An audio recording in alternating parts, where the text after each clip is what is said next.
I know. I set the start Like, time for 9. useless. Yeah, low Useless. energy stream today, guys. Low energy in the middle of in between Christmas and New Year. Everybody's dosed up on sugar and caffeine and beer and cake, and nobody's going to work, and the whole country's kind of trundling around in a zombie-like daze. I kind of like. It's just too cold. It's just too cold today. But anyway, we're talking about Nima. Nima Parvini has gone on a journey. He started off as a libertarian, and now he's center left. Well, he says that. I think that's a bit more of a troll, really. I don't know. He's not. I don't know. He's a bit of anything, really. Just contrarian, really. Yeah. But he says he's centre left. I mean, that's what that series of videos was about. I know he says that, but it's kind of a bit of a troll. Oh, why would you do that? You see that? Well, he loves doing this. He loves like stirring things up, just getting people angry, getting reactions and stuff. Just for attention. Yeah. Okay, but it just makes you untrustworthy. I mean, if you want to present yourself as like some kind of intellectual leader, then you should stand by what you say. He's interesting. He sees it as what he would dub, and wrestling fans would dub kayfabe. Yeah. Yeah, that's what? Yeah. Hey, what? That went totally over my head. What? Kayfabe? What? Yes. Well, there's nothing about wrestling is real. They don't actually. Well, I mean, there's a scuffle and fight, but it's the outcome's already predetermined. Oh, right. Okay. Yeah. And like how, yeah. Go on. Yeah. Like how Hulk Hogan, he has to be Hulk Hogan all the time. Right. He can't ever be, his real self. In public, he has always got to be Hulk Hogan. So kayfabe is always maintaining the illusion. Kayfabe. Is this a word from... It's a wrestling term, yeah. So okay. Oh, right. So it's like The Undertaker, even when he was... Yeah. Even if he was out in public, anytime he had to maintain the kayfabe. Mm-hmm. He had to maintain the Undertaker persona. Right. Yeah. Got it. You've got to protect... They've got to pretend they're actually enemies and stuff at all times. All keeping up with the show, keeping the sort of pantomime going. Right. Okay, I see. It's quite dedicated, isn't it, really? You got to respect him for that. Mm-hmm. Very, very American form of entertainment. So you're saying Parvini is a wrestler? Like, he loves wrestling? Yeah. So it's all just a drama for him. Is that what you're saying? Kind of. Yeah. Yeah. Well, I mean, also, okay. He can't read the Bible because he does have those rug merchant genes. Right. Well, the whole thing just reminds me of Rollo Tomassi when I think this happened like 2 years ago or something. And he comes out, he does this tweet and he says, 10 points of advice for young men. And he says a whole list of things. And one of the things he says is that men should get vasectomies, right? And so there's a huge backlash from the internet. And they're like, what the hell are you talking about? Blah, blah, blah, blah, blah. And then he turns around and he says, I was only joking, right? Mm-hmm. First of all, he wasn't joking. He was serious, but it was unpopular. So he pretended he was joking. But secondly, even if he was joking, he's undermining his image as a leader of the manosphere, because he's always presenting himself as being the godfather of the manosphere, the guy who wrote The Rational Male, 15 years ago, this elderly, kind of older guy that's been through it all, seen it all, knows what he's talking about, etc., etc. So he's trying to present himself as the wise old man, right? That is the persona he's trying to fit into. And it's like, well, if you're going to be the wise old man, you shouldn't really be on Twitter saying a bunch of bombastic, jokey stuff and then just saying, I'm not serious. I'm just, because it's undermining that, right? The whole thing about being a joker on the internet is for a younger guy that wants to make a name for himself. It's not something that fits the conception or the appearance of a wise old man. So in a similar way, Nima Parvini, I mean, if he's just doing like clickbait, stupid stuff, It's like, well, how am I supposed to respect you as an academic? Like, you've literally labeled yourself the academic. You're literally pretending to be some kind of scholar that's read all these books, and you're really, really clever. And now you're just doing a bunch of clickbait nonsense. I think again, he's sort of playing. You have to remember he does play a character. Again, he's sort of in the wrestling world. This is sort of so. It's tricky to tell really what's serious with him and not what. I never thought of him as playing a character before. But yeah, he does. This is new to me. Yeah, there's like, I mean, I'm sure like Sargon probably knows the real him, but on his streams and stuff, he is kind of playing a character a bit. Oh, okay. You've got to understand, like we were saying, professional wrestling basically shaped his entire worldview of how reality works again. Okay. Somebody's complaining in the chat. AA again. Do we talk about him too much? Do we talk about him a lot? I mean, how often have we actually brought him up? I mean, I know we discussed him briefly yesterday, but did we? Oh, well, because we were talking about elite theory. So you can't bring out elite theory without mentioning AA, because that's kind of where I mean, I know elite theories. You know, it existed before AA. It exists without AA, but AA he's kind of modernized it. Yeah. Okay, well, just to make this low energy conversation more what's the word, more related to the news. I mean, what is going on with the tweet? Should we find the tweet? I haven't seen. What is this tweet he's put out defending this? What's going on in the news? Can somebody tell me? There's an Egyptian guy. They brought him back. What is going on? Fucking Allah whatever. Yeah He's this Egyptian who it sounds like an Egyptian shitlib, and he got arrested by the Egyptian government, and then in 22 I think he was granted British citizenship because we are absolute fucking cucks. And this is despite his long history of saying how much he hates white people, wants us all dead. This is the guy, Ala Abd al-Fattah. Yeah, like hates white people, wants us all dead. Yeah, so a great person to have into the country, and the Egyptians have just released him to us. Yeah. All the government celebrate. I do think it does feel like Starmer. He really wants you to march in Parliament, Brutus. He's doing everything he can to make it happen. I don't know about that. I think he's just kicking us while we're down. It's like Keir heard that he hates white people, and then he just sped up the process of immigrating him in. He's sort of like, we need to get this guy at the front of the queue. This is really big. This is really big news, isn't it? Everyone's talking about it. Yeah. So, here we go. Whoa. Yeah. Nice guy, right? Glad we've got him here. Jesus Christ. Okay.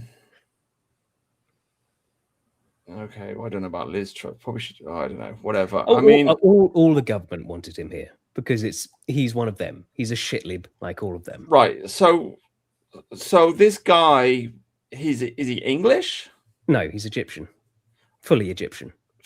Born in Egypt. Yeah. Why do we want him here? Because he's a shitlib. I don't understand. Can somebody explain to me? He's a Muslim shitlib.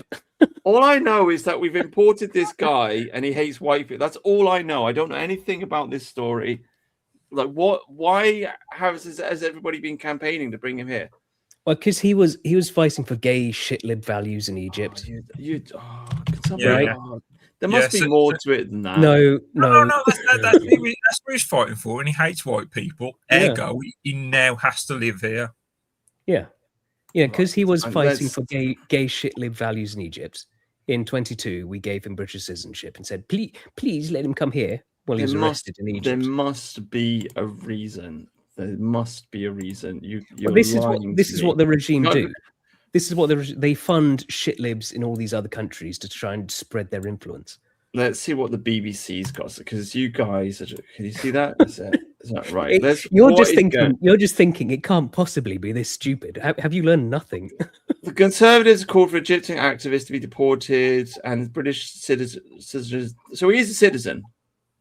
Yeah, he was given it in 22 though. Like, he's not really.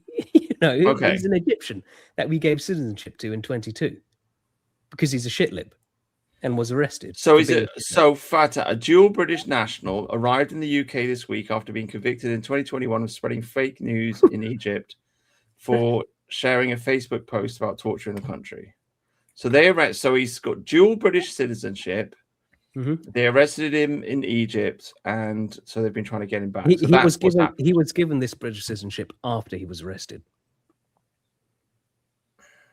No, BBC, of course, aren't going to mention that. They're going to make you I don't think. They're believe going to you. want I you to don't think. believe you. It was You're wrong. 2022. Is 2022 he got it. Right. I'm going to ask Grok because I don't believe you. I don't believe you. This is just you This talk is to the so chat. I'm going to ask. I'm going to ask. Well, if you had to guess, why do you think he's coming here then? If you had to guess, I mean, and this is so fun. Like this story, the Tories wanting him deported when they were the fucking ones who gave him citizenship. It's so, God Almighty, I hate government so much. You cannot hate them enough. You carry the conversation on. I'm Right. doing research. we will do our best. We've summed it up though. Shitlib wants to come live over here, and the government have gone. You hate white people too. Front of the queue. I think his mother might have been born here, but she's an Egyptian still. But she was like an anchor baby here, and then fucked off back to Egypt, kind of like Kemi Badenoch. But yeah, are you finding So that he he's just became a Egyptian? British citizen in 2021. Okay, right, Yeah. there you go. After he was arrested. Yeah, Right, got me hang on. by a year. When was he arrested It in? just said in there, 21. I just don't believe you. I just don't believe you. You're lying. Come on, Grok. This is how. Come Yeah. on. Oh, This is how the wow. regime Okay, works. so he's been arrested multiple times in Egypt since 2006. Yeah. Most recent arrest and longest arrest, 2019. Fucking hell. Yeah. We've got a shitlib arrested in Egypt. Quick, the British What? state must do everything they can. Well, I don't get it. Like, why? The government hates you, Brutus. It hates Well, you. I know they do, but I mean, I just didn't. It wants this guy to kill you. That's why. What Yeah. the fuck?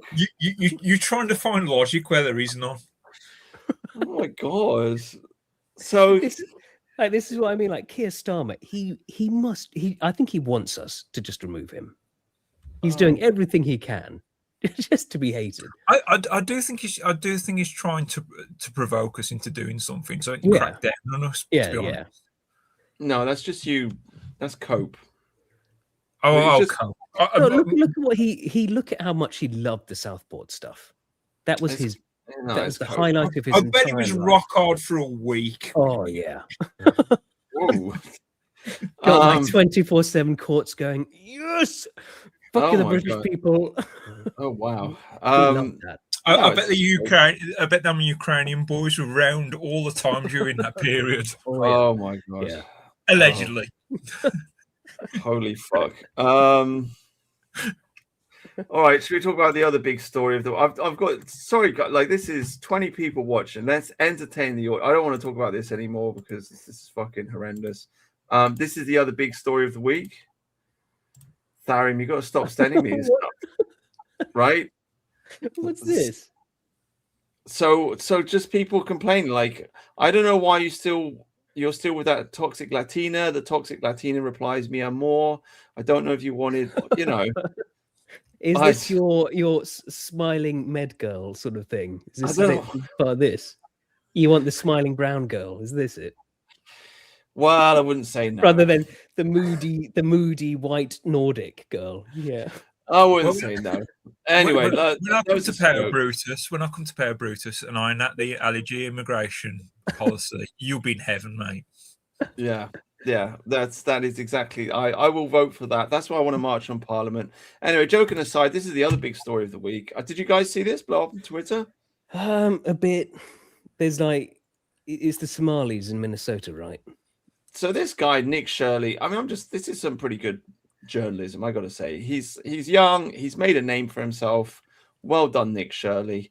But I just saw somebody making the point, like, if this one Zoomer can get away with doing this, I don't mean get away, but if he does this, like, you're going to see, like, you're going to see so many people copying him because there's so much corruption everywhere. Oh, yeah. But he basically goes, this is the Zoomer Boomer Alliance. This is what we need. We need more of this, right? And he goes around town and, this is like, here's the fucking, this is a good bit. If it'll load. It won't load, so that's a bit crap, isn't it? But anyway, he goes around town. There's a bunch of Somalians. Basically, the big scandal is the Somalians, they've received, what, like 9 billion? Like, a lot. Billions and billions and billions.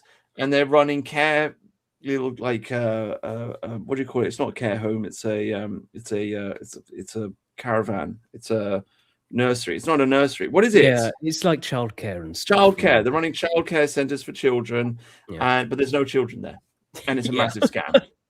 And so they go around, they knock on the doors, and a bunch of Somalians come out and they're gabbling and babbling, and nothing happens. I mean, I'm trying to show you the video; it won't load. It's fucking X. So there you go. I think the higher levels of the government there were also involved. Been on Somali lot. Yeah. Like Tim Waltz, who's the governor, I think, of the state, and Kamala Harris's running mate. He's sort of been denying it all, which makes you think he was involved. Yeah. Hello, we'd like to ask where the money's going. What do you guys think about what's taking place here in Minnesota? This is I don't think anybody is enabling fraud to happen. Hold Governor Walz accountable for this. What was this money spent on? 1.26 million. What was that money spent on? There aren't any kids. Answer the This is what you got. question. Are there children? There's no children inside this building. Potentially the largest fraud scandal in U.S. history is taking place in Minnesota, as literally billions of dollars have been funneled through Somali-ran fraudulent businesses. Yeah, these fucking people, man. So there you go. I think about a third of Somalia's economy is just remittances, stuff that Somalis abroad are sending back. So they just pillage as much as they can from us and then send it all away. Well, let's look up Somalia. I mean, somebody was saying the GDP of Somalia is like 9 billion. I can't believe that's true. I don't know. Let's look at the probably. GDP.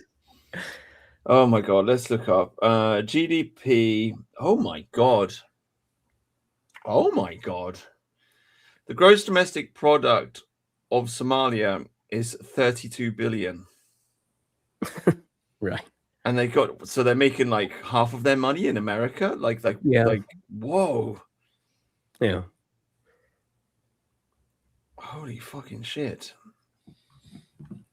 Yeah.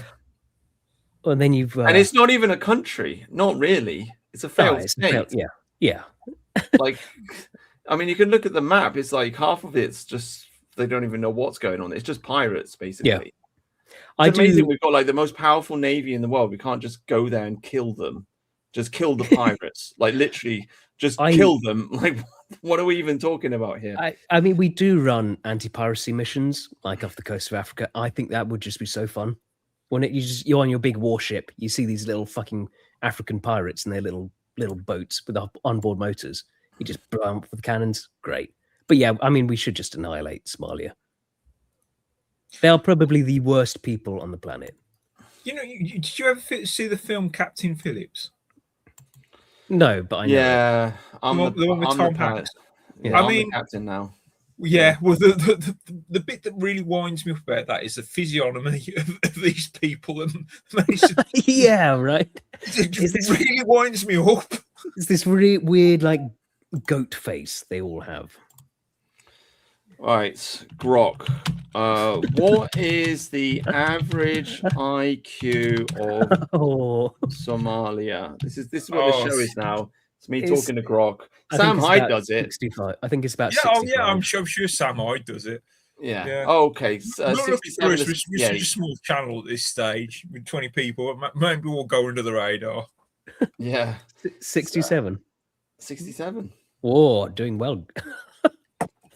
I'm sure there's some monkeys that have a higher IQ than that. We don't call them that anymore, Mercian. Yeah. I mean, I don't know. They've got nice beaches, you know. Like you could just honestly, That God, had before they become floating scrap yards. but you could literally take that land and develop it, and you could turn it into somewhere really nice to live if you just kick the Somalians out and put some money into it. Yeah. And because it's right next to the Red Sea. You know, you got you got so many boats going through that part of the world. Yeah. It's a great place to have a civilization. You're like literally in the middle of everything. Or to be pirates. Or to be a pirate. Yeah. Oh fuck, man. I do use Somalia though to dab on Americans who think they have freedom, because in Somalia, I can just go down to the market and get an RPG, no questions asked. Can't do that in America. Yeah. How many Somalians have we got in London? What kind of crap are they? Mind you, London's a cesspool at this point, along with Birmingham, Leicester, Bradford. Yeah. What do all these places have in common? I can't think. It English escapes. English people. That's the only one. It's got to be. Yeah, must be. Oh yeah, I found the meme. I just wanted to show you this. Here we go. The luring center. Wow. Quality luring center. Leering. I guess it's leering, and that's kind of what they do. They leer at people. Do they give them? They do. Yeah, It's like you found a double meaning. Yeah, that's what they're teaching them. They're just being honest. So there you go. I mean, like, it does raise the question, your bleaching question, because what do you do with 65 IQ population? You can't have any modern civilization with these people. It just can't work. No, I'm not really in favor of bleaching, to be honest with you. It's just a meme. Yeah. I think about it some. I mean, with Africa, I think probably best to go into South Africa, kick all the Africans out of there, and then we'll just keep that little bit. I mean, look at what we did with Rhodesia. There was nothing there, only a couple of people, couple of like pygmy people, and we made a wonderful place, a wonderful country there. Salisbury was a beautiful city in the middle of Africa. This is what we do, and it's like a ghost town now, isn't it? Still do it now. Have you seen those white-only cities in South Africa? Yeah, and then black people go visit them and like, what's happening over here? I don't get it. Nothing's the oxen. It's sort of like, fucking hell, guys. Haven't you worked it out yet? I do feel sorry for them in Orania. I think it's that, isn't it? Orania or something like that. Yeah, I don't know. Because they went out to the middle of nowhere hoping that they could get away from it all. Built wells, made in the actual nice town, hoping to escape. But they won't escape because the Africans will catch wind of it and go, ooh, that's ours now. And what do you do? They just don't have they don't have the numbers to do anything about it. They don't have the international support. Just, Yeah. It is very sad. Sorry, go on. Also, talking about Somalia, there's also the Jews are up to something, because Benjamin Netanyahu officially recognized the Republic of Somaliland.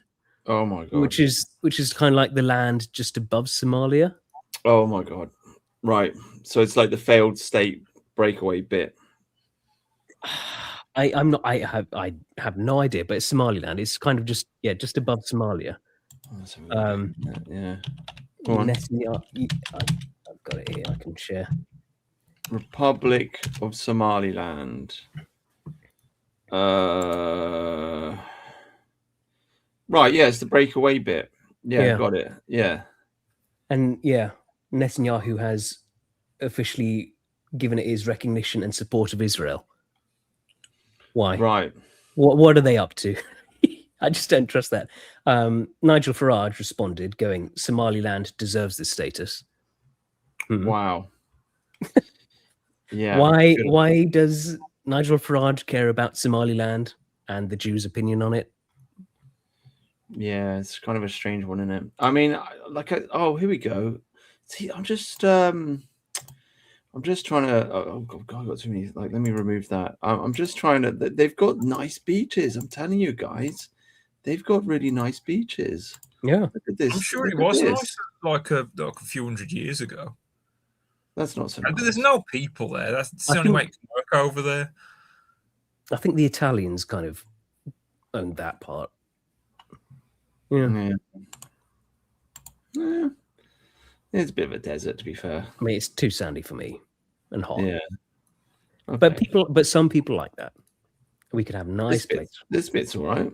It's got some green in it. Yeah, I mean, anyway, physically, like just to make my point, like it is where it is. Okay, so here we've got the That's Somaliland there. the Red Sea, all that, like all the trade in all the world is just going. Boo, boo, boo. That's where it all goes, and they're just doing nothing with it. No, they're doing piracy with it. They're doing piracy, yeah. Well, if we didn't rely on China so bloody much, we wouldn't need it as much as we do. Yeah. Yeah. Well, we should be selling stuff to China, isn't it? Not the other way around. That's what should be happening. They long for their opium. We can give it to them. Yeah. Well, I think we should legalize opium anyway. I'm on In the board with rest that. of the world, maybe. I'm on board with that because I am a libertarian. And I think we should legalize the opium. But anyway, let's have a look at this is the big story of the show. So Brigitte Bardot, anti-Muslim Bardot, has repeatedly criticized the Islamification of France, lamenting that the country is again invaded by an overpopulation of foreigners, especially Muslims. This population that is destroying us and destroying our country. She wrote a book, Scream in the Silence.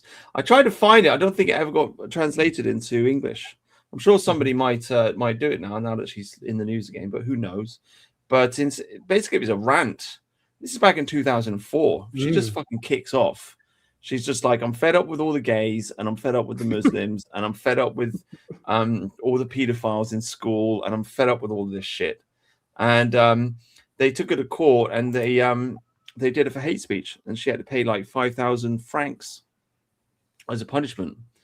So yeah, based. She talks about Reunion. This is the small little island which is next to Mauritius, and she supported the National Front. So there you go. This is here she is. Here she is. Based. Beautiful woman. Yeah. Well, that's why, isn't it? Ugly women love all this stuff. Yeah. Well, I mean, there's definitely a truth to it because beautiful women want everything to be nice. Do you know what I mean? Yeah. They just want stuff to be nice. They want they like a nice clean Europe where they're not just going to get raped and molested. Basically, they're kind of beautiful women are kind of aristocratic, I think, in that outlook of the world. So there you go. Jesus on the stream again. What's up, bro? What do you think about Brigitte Bardot? Would you? Do you think she's a horse girl or not? Yeah, she's a horse girl. Yeah. How's it going, guys? Yeah, that's good. Yeah. What do you think about Brigitte? You on Team Brigitte? Yeah, she seems all right. Okay. I didn't really know her, but I didn't know she'd made all those remarks. But that's good. Yeah, well, she was also kind of crazy. I mean, she did she said she had one son and she didn't want him. She didn't like being pregnant. She wanted to get rid of this, she wanted to have an abortion. She wasn't allowed to. So she had the son. She didn't want to raise him. And she made up with him later on in her life, but she's not, she's not a trad wife, put it that way. Yeah. So she was crazy. She's kind of a crazy feminist, but I guess she got older and she just became a racist. Basically looked around, looked at Paris, and she was just like, "What the fuck is going on?" Yeah, what the fuck is going on? That's the thing about racism. All it takes is time. Yeah. Yeah. So, I have learned to always trust my racist instincts. They never lead you astray. Yeah. And that's how as you get older, you become more wise as well. So Yeah.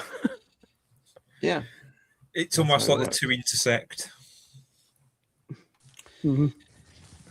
Yeah, well, I guess, we could say, like, where's our Brigitte Bardot? Like, I don't even know if she's a boomer. I guess she is a boomer, early boomer. But there's a whole generation. This is the point. There's a whole I think there's generation of white people out there, and they grew up when England was beautiful, Europe was beautiful, and they're all old like her, and they're famous because they were old, movie stars or whatever. And are they using their fame in their last years of life to push back against any of the madness? And the answer is no. I mean, But the ones Bridget like did. A lot of these people, a lot of these famous people, they're so insulated from real life, and Yeah. and Oh, when yeah. they're doing counter diversity, that it's usually like middle class diversity. They haven't met real diversity. yeah, the ones like Judi Dench and like Maggie Smith and stuff, who I'd say are probably our sort of equivalents. Yeah, they're all fucking shit libs. Yeah. But they've seen the decline. They lived through it. I But they're remember rich. reading like in the 60s in London, it was a fun place to be. Like we had the Beatles, we had the Rolling Stones, they'd go to this party, they'd go to that party, they'd all be mingling, hanging out, talking to each other. How can they look at London now and not be completely appalled? But they keep their mouths shut. Well, I asked this about London. It's sort of like anyone who lives in these rich areas, like people who live in Chelsea, and then they go down the road and that whole banana shaped part of London sort of thing. And then I guess they only just stick to that banana shaped bit of London. They don't venture out much further than that. That's the thing about cosmopolitan types. They don't travel enough. Yeah, but even inside the country, Brigitte Bardot lived on where is that? She lived in some small little village down in the south of France. Like she didn't live in Paris. She lives in like top class, not even middle class, but upper class. She lived in the French Riviera, like Nice, Marseille, all that area. Oh, I'll get the name of the place for you. Brigitte Bardot. Let me tell you the name. She lived and she died in Saint-Tropez. There you go. She became famous for making a movie. I think it was based in Saint-Tropez. Basically, she made the little town famous. She plays a movie, and she's like this young woman, and she's just got running around sleeping with everybody, basically. And that's why Saint-Tropez became famous. But the point I make is, she spent her whole time. She lived there. She didn't live in Paris. That's probably why, isn't it? She wasn't in the sort of the urban shit lib sort of society. Yeah. That just corrupts you, and yeah. Yeah. Well, anyway, I'm not wrong though, am I? When I say there's a whole generation of old people in our country that have watched the decline of our country. I don't know, Mick Jagger. Yeah. Right? He's fucking like that guy's so fucking famous. The whole world's heard of Mick Jagger. Well, And he's old, he's got money. Does he turn around at any point and say, do you know what? Maybe the Islamification of England is a bad idea. Does he turn around and say that? No. Why not? Because he's a total scumbag. The only one who does that I can think of is Johnny Rotten of the Sex Pistols. Morrissey as well. Morrissey. Morrissey. It does happen. It's just these people. Johnny Rotten and Morrissey are still in touch with their roots. Yeah. Properly. All the other ones you mentioned, they're in their own little bubble, and you can't crack into their little bubble. You're not allowed in. Yeah. And also, they don't want. Well, the majority of them don't want to upset the Jews that are in their the industry. finances. Yeah. Everyone who's connected to them that made them famous and is continuing to help make them famous is basically Jewish. So there is that screening process, I think, as well. If you want to make it, you sort of, they filter out. You have to kiss the racist. wall. Yeah. Chris Stangerfield talks about Mick Jagger visiting his old school, and there's no white people in his old school at all now. Yeah. I see somebody's mentioned All Right, Jack. That is a 1959 comedy film Satire. Yeah, the well-known British expression indicating smug and complacent selfishness. The trade unions, workers, and bosses are all seen to be incompetent or corrupt. It's a satire. Yeah, came out in the 60s. I'm all right. Yeah, I'm all right, Jack. Yeah, I'm all right. Fuck everybody else. Yeah, it's good. Good mention there. Warmelon. How are you? How are you, Aubrey? Are you all right? You have fun on your boat? Was that fun? I did. I just went on a fishing charter. I caught like 15 fish. Oh wow, cool. Yeah, right on. Yeah, it was fun. So now I'm just waiting for them to all get cleaned. And yeah, came on with you guys. Wasn't too cold? No, it's beautiful. I'm down on an island in the Gulf of Mexico, and it's The Gulf of America, don't you mean? Gulf of. I'm sorry, God, I can't even believe I said that. You are so right. Oh my God, what's wrong with me? I'm tired. That's what's wrong with me. But yeah, yes, Gulf of America. There you go, banging. Wow, living the Yeah, dream. yeah, it was fun. How are you guys all doing? Yeah, we're all right, but Christmas slump. Yeah. Yeah. Christmas, Christmas limbo depression. Understand. I'm doing good. It finally got above minus 15 degrees today. So yeah, it's gone really cold today. That's why I'm feeling a bit grumpy. Apparently, we're going to have a cold snap over New Year's, so yeah, not as bad as JFC over there. yeah, it's been getting down to like minus 34 with the wind chill. So yeah, it's pretty warm in comparison right now. JFC, 66 for me. I've heard rumors of minus 12. Oh my God. Oh jeez. For you guys? Yeah. It's probably going to be in the Scottish Highlands somewhere, that temperature. But yeah, I've heard stories of minus 12 in the news. And that's without wind chill? Without, yeah. Oh my God.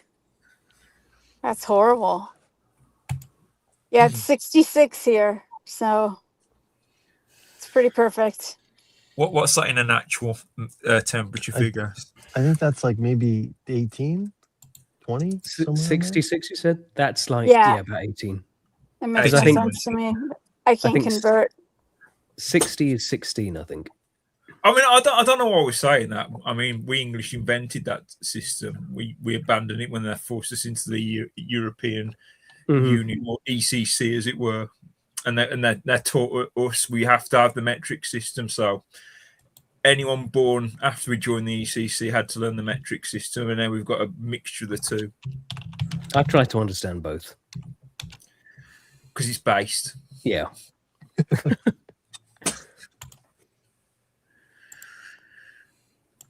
So you were saying in Celsius? That was what you were saying?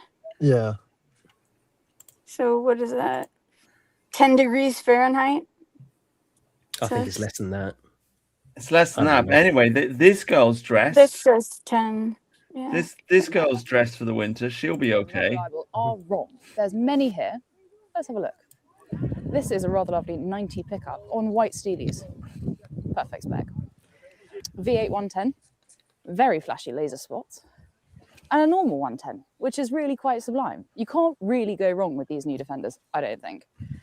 And then over here, we've got an MOD V8, Rover V8 110. It's fantastic. A little bit raggy, but just look at that. That can't not make you happy. It makes me happy. The question is, Mercian, does it make you happy? It makes me very happy. The way she says V8, it made me tingle. Somebody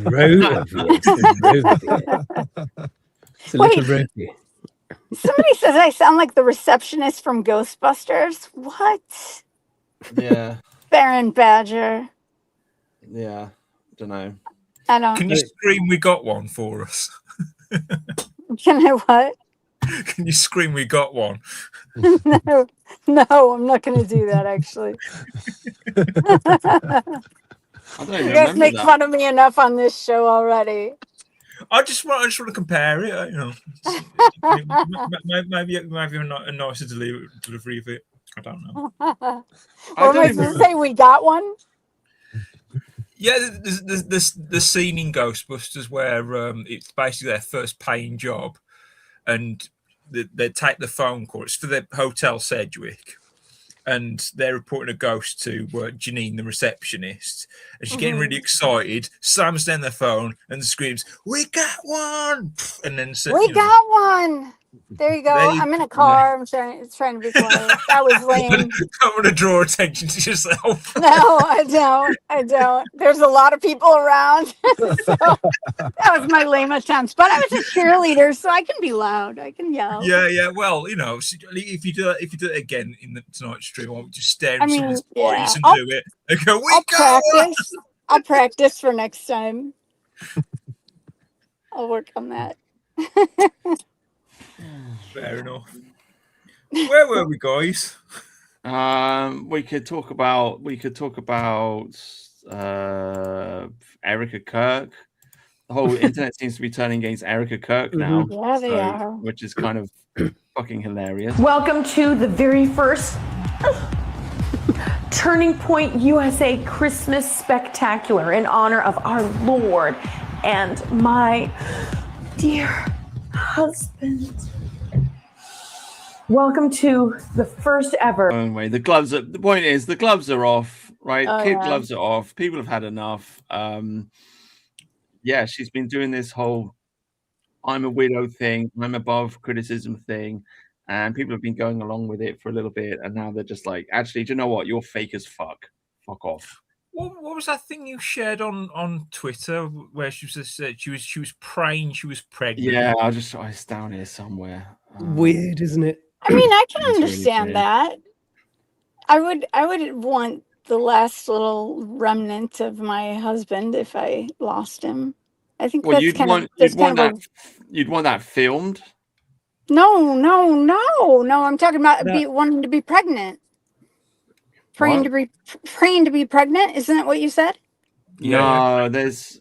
Oh, sorry. Well, I don't know what you're talking about. Somebody just said that, and I can understand that, wanting to have that last. I don't know. It's just a weird I can't thing. find I feel it. like. I can't find it. It is a little weird, but it's kind of romantic at the same time.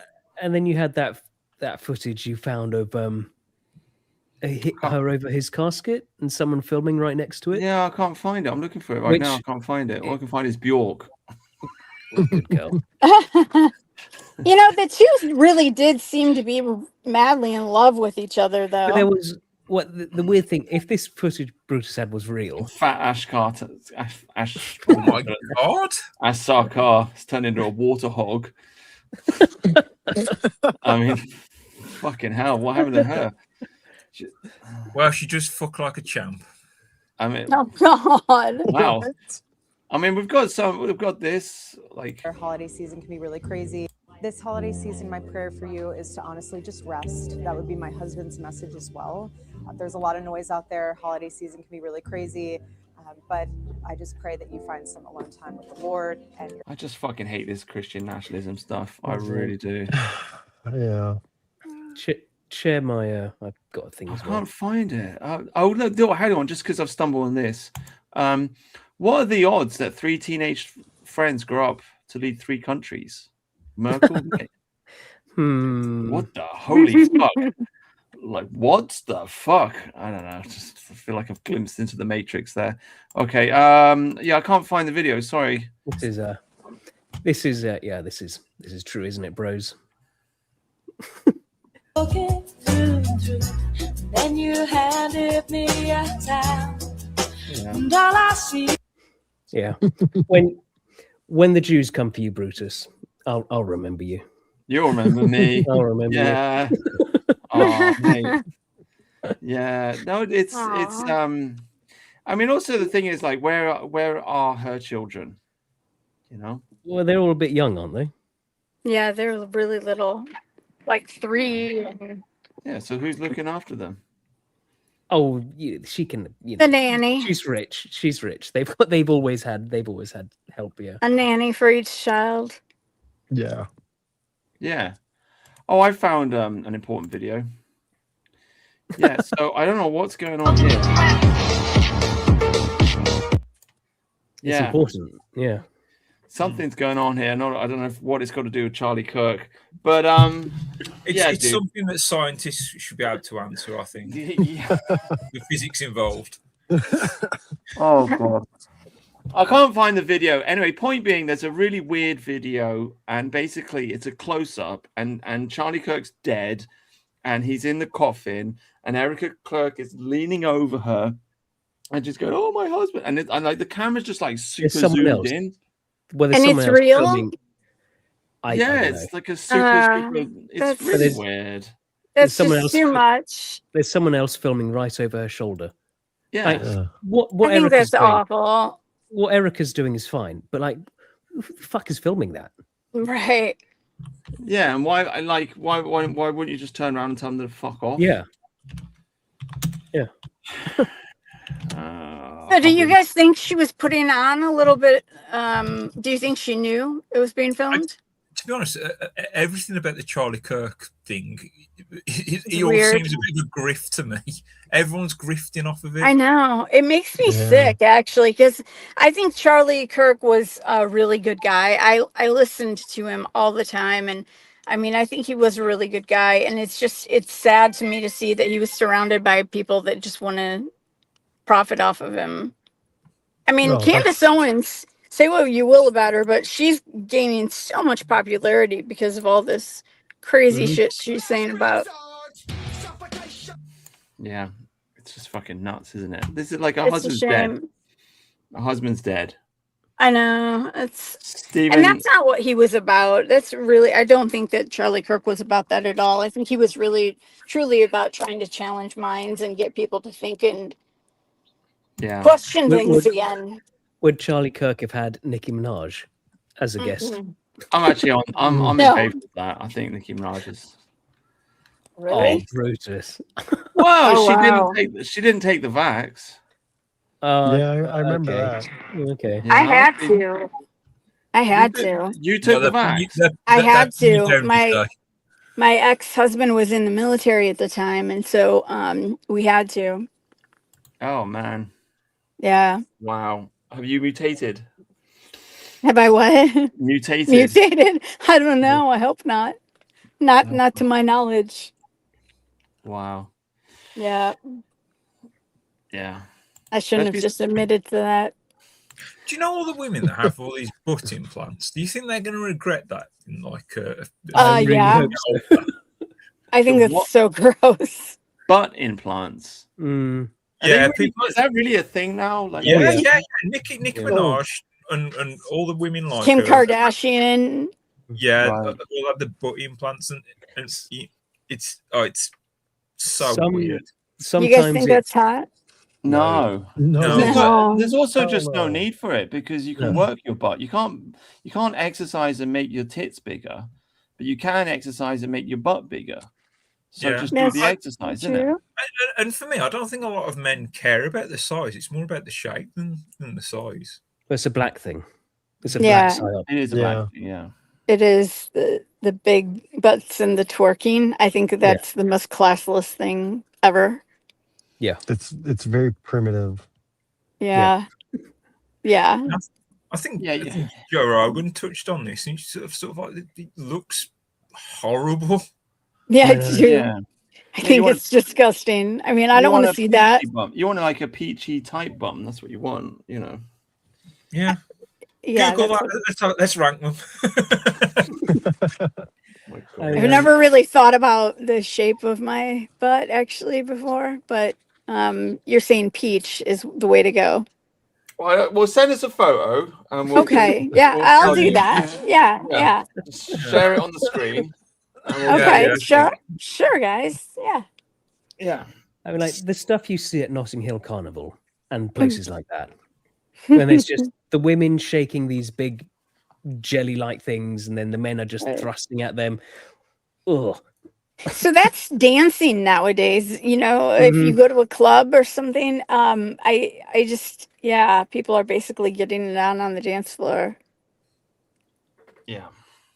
It's also a Well, doggy it was- style thing, isn't it? I mean, let's be honest. And I just think it's a very impersonal way of having sex. I mean, it's okay and everything, but I'd like us to get back to doing like something like real dancing. Like I think swing is cool. Swing dancing is cool. Just like real dancing, something that's actually a set thing.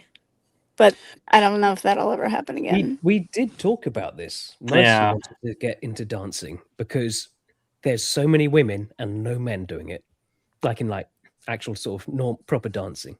Oh right, absolutely, yeah. Yeah. That was my advice of how to meet women. Mm-hmm.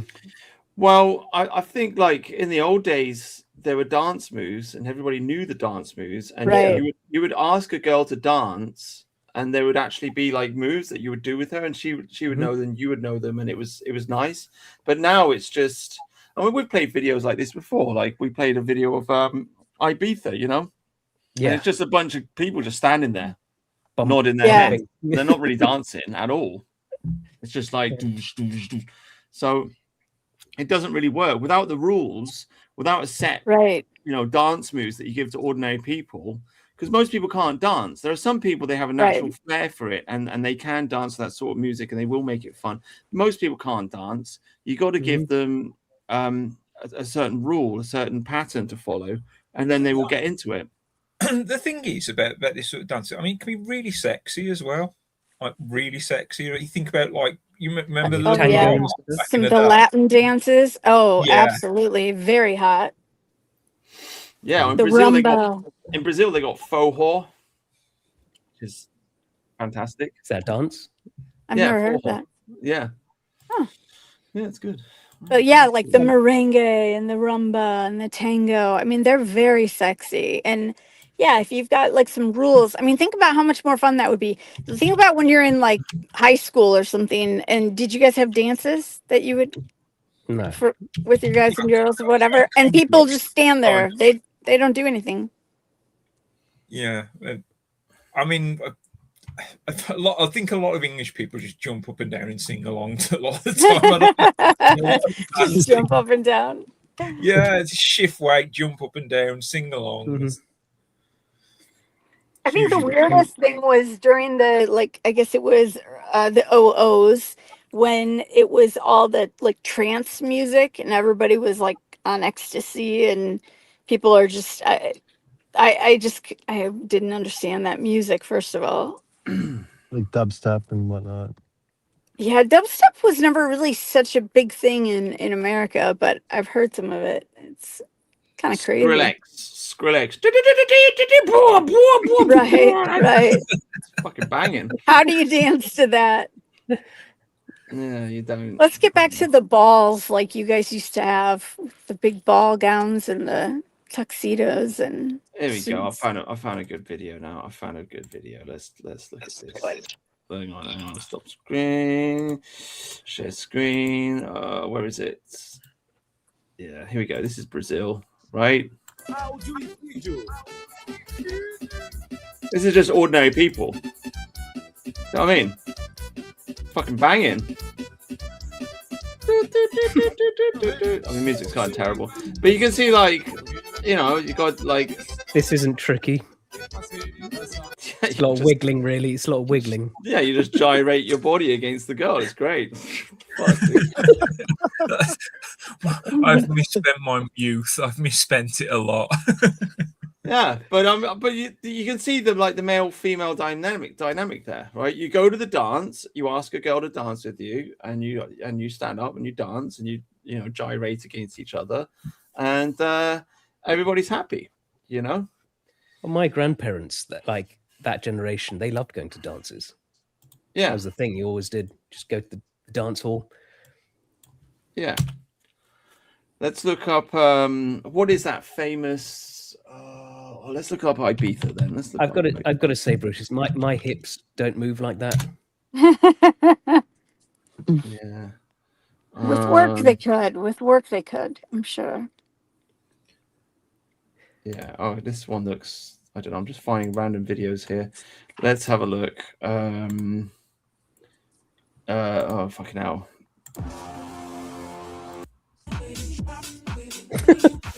Oh. Yeah, bro.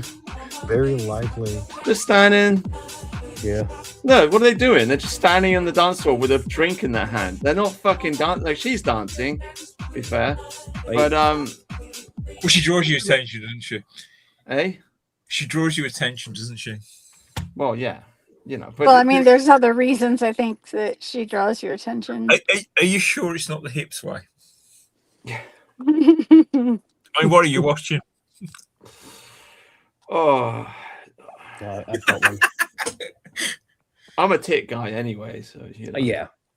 So are you natural or regular, or like natural or with enhancement? With With help? enhance, I don't know. I just like tits. I'm It okay. doesn't matter as long as they're good. Yeah, you know. I don't like fake tits. Yeah, I don't like fake ones. Oh, fake tits can be good. The fuck, dude? Yeah. It's a lie. It's a lie. I mean, if you Yes. don't have them, and then I don't know. I guess What every girl has a right to have that femininity. Do you have them? Do you have big fake tits, Aubrey? I Is this do what you're not trying to- have fake, but they are really good. Actually, I will say that. Oh wow, jeez. No, Yeah. photographs later, so that's your arse, your tits. Yeah. I'll send you a picture of that too. Yeah. No, they are, and I'm glad. I don't have to worry about that. You guys are. How does it always end up about sex with me? God. My Anyway. boyfriend's gonna be in the car in a little bit, and he's gonna be like, "What the hell?" What the fuck? Because you're the third woman I've ever met. It's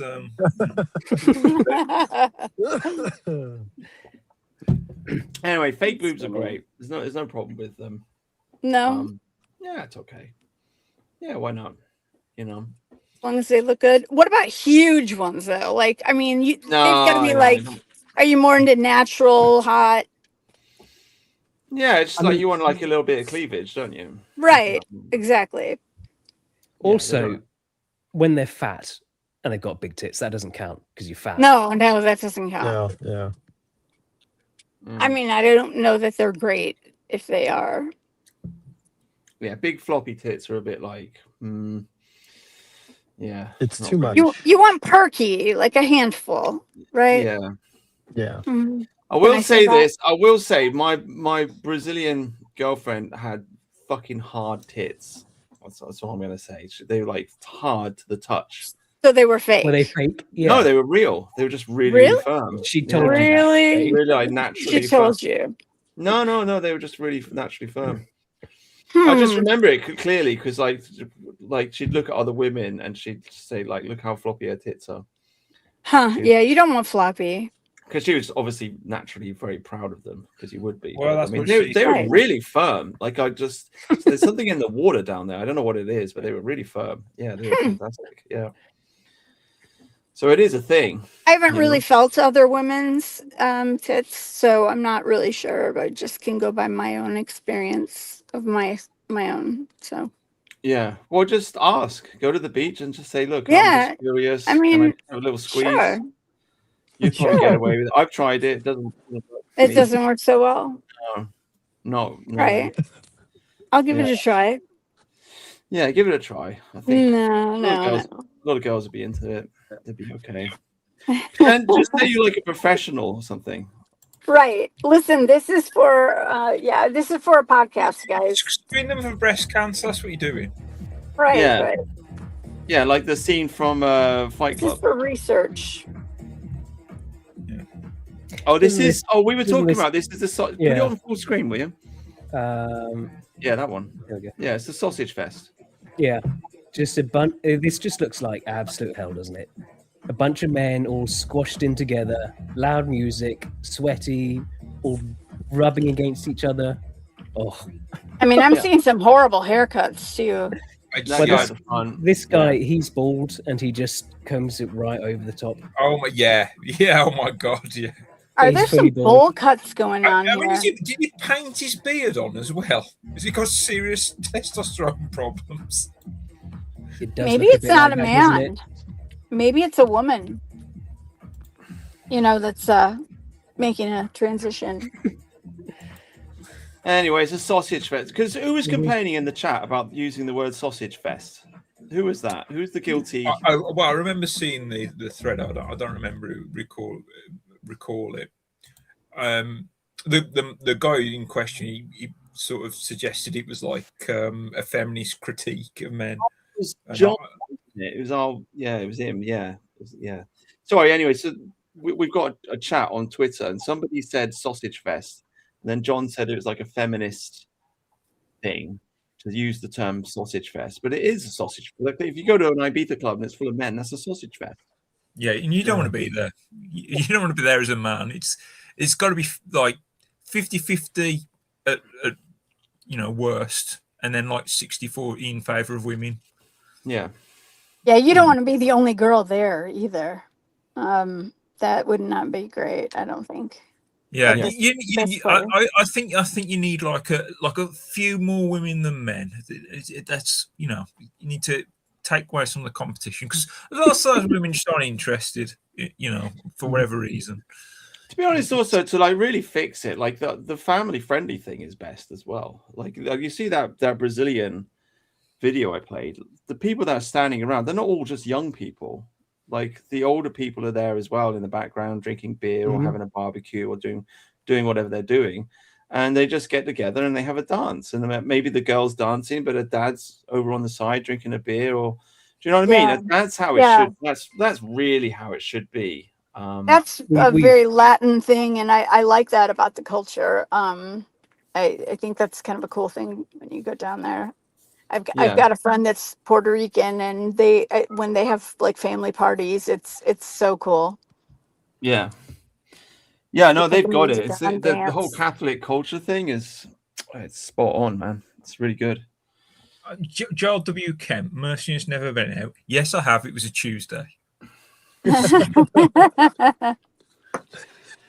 Yeah, but the thing is, we'd have to totally change the music, because like the house beats and a lot of the beats that are used in a lot, like even for all of the music, essentially they're not designed for dancing. No, you need the 1, 2, 3, 4, 1, 2, 3. Yeah. 4, What tango?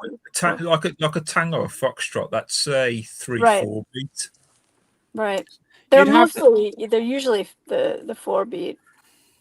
You'd really have to have a total transformation in culture. I mean, even before house music and drum and bass and hip hop and all of this, even if you look at like Rolling Stones and the Beatles, I mean, when they started off, they were coming out of rock music and traditional like Elvis Presley style rock music. People would dance to that.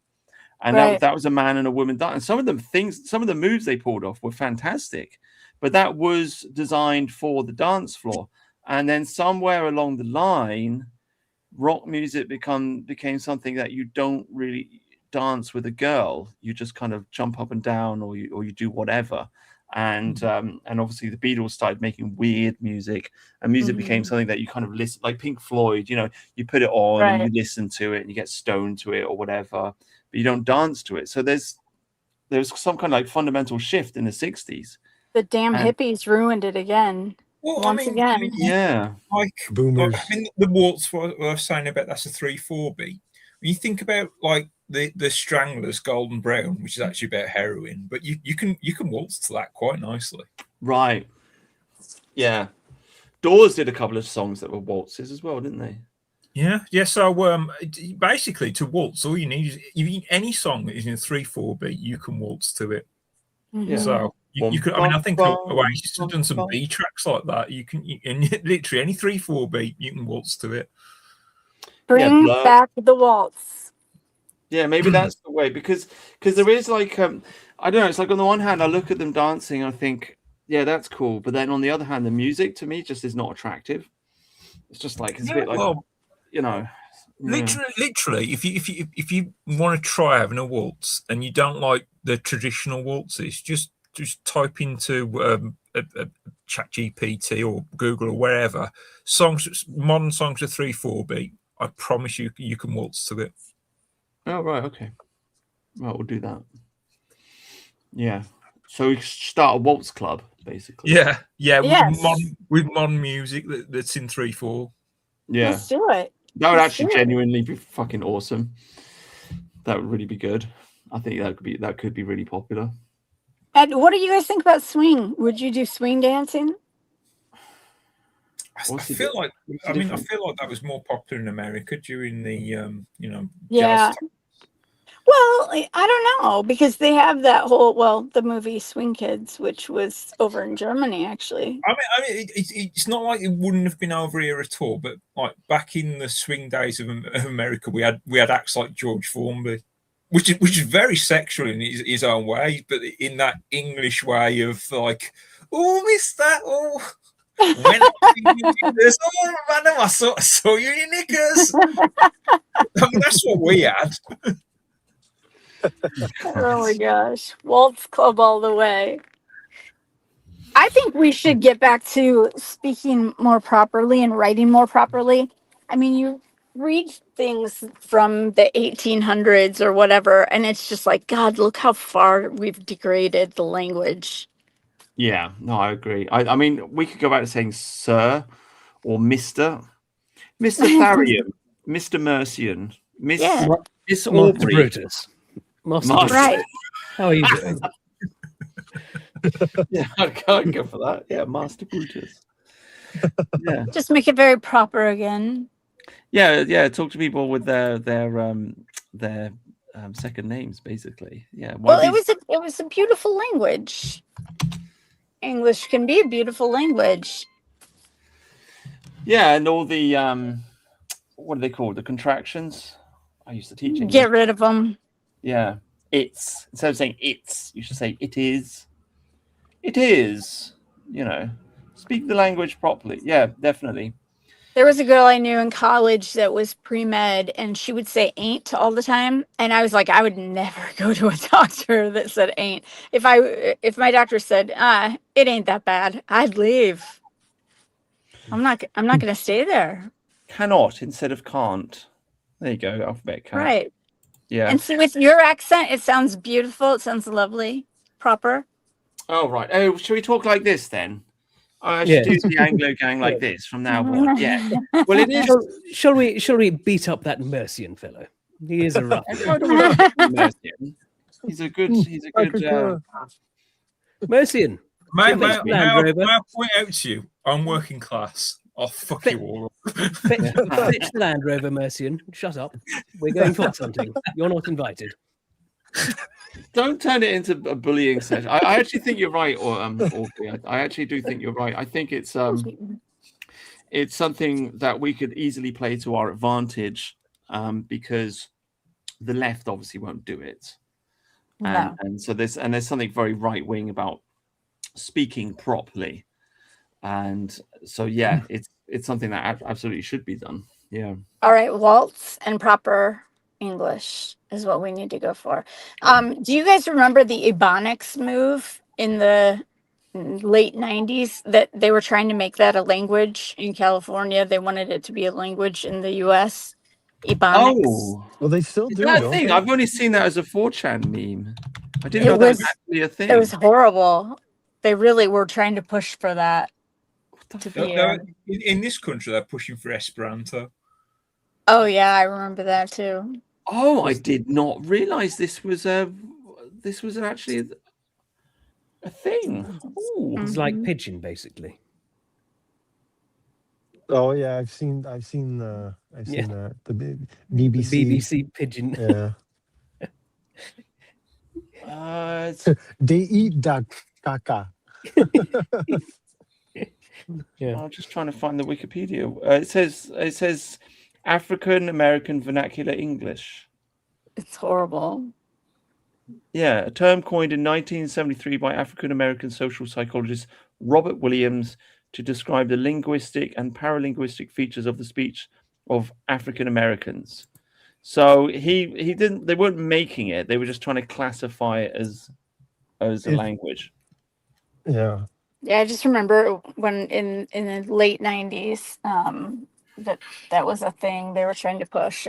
But it wasn't an invented language like Esperanto. It was no. Okay. Yeah. So this is the problem with linguistics. What has happened is during the 20th century, at the beginning of the 20th century, we used to have what is called a prescriptive linguistics, in that people would teach grammar and they would prescribe certain rules and they would say, this is how you should speak. And then somewhere during the course of the century, people rebelled against this and they said, no, there's no correct way of speaking. What we should do is just look at the way that people speak and codify it. And this is called a descriptive linguistics. So this is what they started to do. They started to go out into the world and simply codify the way that ordinary people spoke. And then this would go back into the universities, and this would change the way that language was taught in the universities. And now everything's become a fuddle-duddle, a mishmash. Fuddle-duddle. I like yeah, that. a complete splodgy dodge. And I know this because I used to teach English in Brazil. Nice. And I was trying to find like a real traditional English teaching, some material to give to my students so I could teach them actual real English.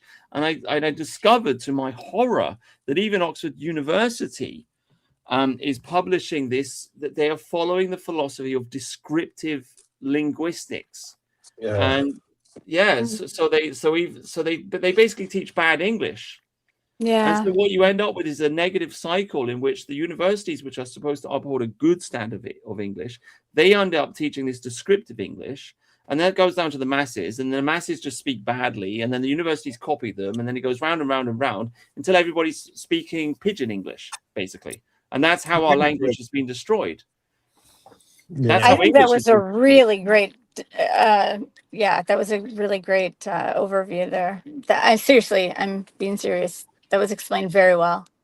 Well, thank you. But I mean, yeah, I used to care about it a lot. I mean, I've forgotten all my grammar now. But like I used to try to teach my students things like the 8 parts of speech.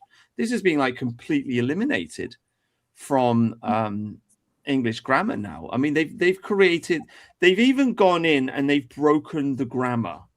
This is absolutely fundamental. Like in the past, you used to have I can't remember the 8 parts: noun, pronoun, right, adjective, verb, past participle, conjunction, proposition, interjection. Those are the 8 parts of speech, right? Yeah. But now in linguistics, they have things like particles, and it's like, what the fuck is a particle? What the fuck is a particle? You just invented something completely new. And so they've muddled it. They've faffed it up. Because our language was based on Latin, and in Latin you had 8 parts of speech, and they've ripped that all to pieces now. And so you're destroying the language itself. And of course, if you destroy the language itself, you are preventing people from thinking properly. This is 1984 George Orwell. This is Newspeak. Yeah. You just dumb it down. You take words out of the dictionary. And so people don't have the words to think properly. They don't have the grammar to think properly, and everything becomes destroyed. If you look at the lyrics of songs, they're a lot lower level of language these days than they used to be. Yeah, nobody can hear the words anyway because it's all muffled. Usually because the lyrics are shit. What do you guys think about not even teaching cursive now? Yeah, I heard about that as well. I think that's unreal, and people can't even read it. So like I'm really into genealogy research, and so think about that. There's going to be this whole generation that they can't even read these documents. That's unreal. They can't even read letters that their grandparents wrote.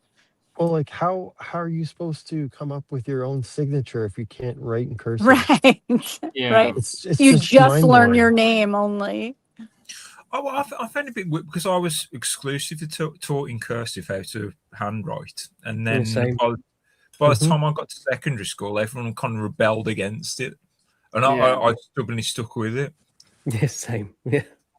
Yeah. My handwriting's atrocious, I have to admit. Yeah. But yeah, I remember my teachers in school saying, "Oh, don't bother joining up the words." I was like, "Okay." Really? Yeah. Huh. We had to write everything in cursive. I mean, after probably like 4th grade. But I think it's beautiful. I would like to go back to the old letter writing days. I just want to go back to the 1800s. It seems. Yeah. Yeah, we all do. In our school, the peak of writing was the Parker fountain pen. That was the Oh, go-to pen. If you had a Parker fountain pen, you were elite. Yeah, and then you'd get like the ink capsule and you throw it at your friend's shirt. Yeah. You get a massive ink stain. You Who pop did that? them out like a cannon. Yeah, that's great. I do a lot of calligraphy. I love it. With an old pen, a dip pen. Yeah, I enjoy that. Do you know what we talk about? Do you have the Parker fountain pen? I don't know what that is. It's basically a cartridge-fed fountain. You know, a fountain. Okay. Right. With the cartridge. Obviously, I was asking you because like someone needs to send you a Parker fountain pen, like an English fountain pen that's very prestigious in the the schoolgoers of my generation. I would imagine. I doubt the Zoomers and Alphas are using Parker fountain pens. I could be wrong. I feel like they'd be using bloody iPads or something. Yeah, they can't even write anymore. Right. Yeah, I can't imagine a Gen Alpha would know what a Parker fountain pen was if the cartridge hit him in the face. I just think you're so right. I think we're going 1984. We are dumbing everything down. Look at the words they add now to the dictionary every year. They're terrible. Skibbity. I think that's a good word. I love that. Actually, I've never heard that before, but I like it. What are all these words you guys are using? Like goggly dosh or something? What are you guys saying? I don't know, but they're great. I love it. One that I hate is cap. Oh, I just absolutely hate that. What is it? You've got no Riz JFC. For real, no cap. Ohio. No cap? 6, I 7, don't know 6, 7. what you're talking about. No cap? No Sigma. You got to work on your looks, Maxing. This is another language now you're speaking. It's so stupid. It's just fucking retarded. I hate it. I'm genuinely looking up Parker pens now. Are you going to send me a Parker pen? Yeah, you guys going to do that? Give me your address and then pay for the postage because I'm okay. cheap. Okay. Sure. Yeah, I'll send you a cashier's check. Or I could order my own, I guess. Let me look this up. Parker pen? Yeah. They're gone now. Nobody uses them. You can't even find them in the shops anymore. Oh, I found them online. I'll send you the link. How nice of me. I see them. I see them right here. Yeah. They're nice looking pens. I'm not going to open that link. No. Yeah, it does look a bit dodgy there, doesn't it? Yeah. So we're going to start the waltz, proper English, and fountain pens again. Oh, God. Are you going to tell us to wear suits? Because I don't know. Oh, yeah. Oh, my maybe God. a tux. A tux is too at the ball. Well, not all day long. Tux is for evening, isn't it? Right. With tails? Tails? No. And Tuxes don't have tails. Anyway, no, tuxes don't have tails. Wait, well, the fancy ones do. To be honest with you, like, I'm not really into ties. I think I don't like being strangled. God, you guys look so good in ties and in suits and ties, though. I can't have anything touching Yeah. like that. I mean, I don't know about you guys. I don't know what you guys look like, but Well, it's not for fighting, though, is it? Because someone could just grab it and strangle you. They don't have ties in the army, do they? When you married an army guy. So that's a good point. I think we should bring back chainmail. Chainmail. Yeah, dude. Yeah. So we're going back to like the 1400s now, or 1300s. Oh, yeah. Okay. I was actually thinking I would genuinely like to buy a suit of armor and then just go to the pub. That's just fucking epic. I've got my shopping list for my armor. It's tricky because you've got a lot of shit Indian chainmail, but you can get there's a really good Italian place that does it. Chainmail Tailor. Problem is like a full hauberk of like 6mm rings is about €1,000. Like, right, yeah. I mean, how do we girls know what you guys even look like though if you're wearing that? If you're going to like the pub and you're going to get on the dance floor? You pull it up. No, you don't. You just stand there and drink. Okay. You have a fight. And you Yeah. win it because you're wearing You armor. win it for sure. You do. That's the point, isn't it? You Yeah. know. So there you go. Yeah, no one's gonna stab you. Yeah. If you go out drinking these days, you don't know what's gonna happen. You might get stabbed by a Somalian. You see? Yeah. I mean, you No- could. Or Not if you've got machete. armor on, though. No, you're Get some safe. chainmail. You also want a brigandine. I want a brigandine. That's good. Need a helmet, gauntlets. Yeah, I've got some. The list is it's expensive. Wow. Though. And you're planning on buying these? I'm working towards it. Tharium's got JFC swords. Tharium's Yeah. got like it. swords. He's got I- horses. He's got milkmaids. I put a link in. I put a link in chat. Eh? I put a link in chat. The private well, chat. people say I mean, I think a suit and tie might be a little sexier, but I'd go for it. No. Oh, okay. I get this. If you're like a knight on a horse, but we have to bring back, get rid of feminism, so you guys can like rescue us damsels in distress again. Okay. Is this So this you, is- Jesus Christ? It's not me, but it's a guy from. This is me. The same city. This is Tharium. Yeah. It's a local lad. Oh. There we go. You're from the same city Oh as my god! That's To so be fair, we funny. might have to wear that regardless, especially if you live near Birmingham. I know this is what I'm preparing for. Yeah. Wow, look at him mowing his lawn. It is kind of cool though, isn't it? Like It's been Yeah. a while. It's been a while since I seen this video, but if I recall correctly, I think he walks down 17th Ave. he can't There's sit like down. a He's got shit fall ton of down. like bars and whatnot. I think this is him on 17th Ave. Yeah. It would be kind of cool. Like everybody would know who you are. Yeah. They'd be like, Yeah. oh, yeah, there's the guy in his armor. Oh, he's on the C train. Do you think they Yeah, think and- that was sexy, or do you think Oh, they yeah. think that was a little odd? Would you go for it, wouldn't you? Yeah.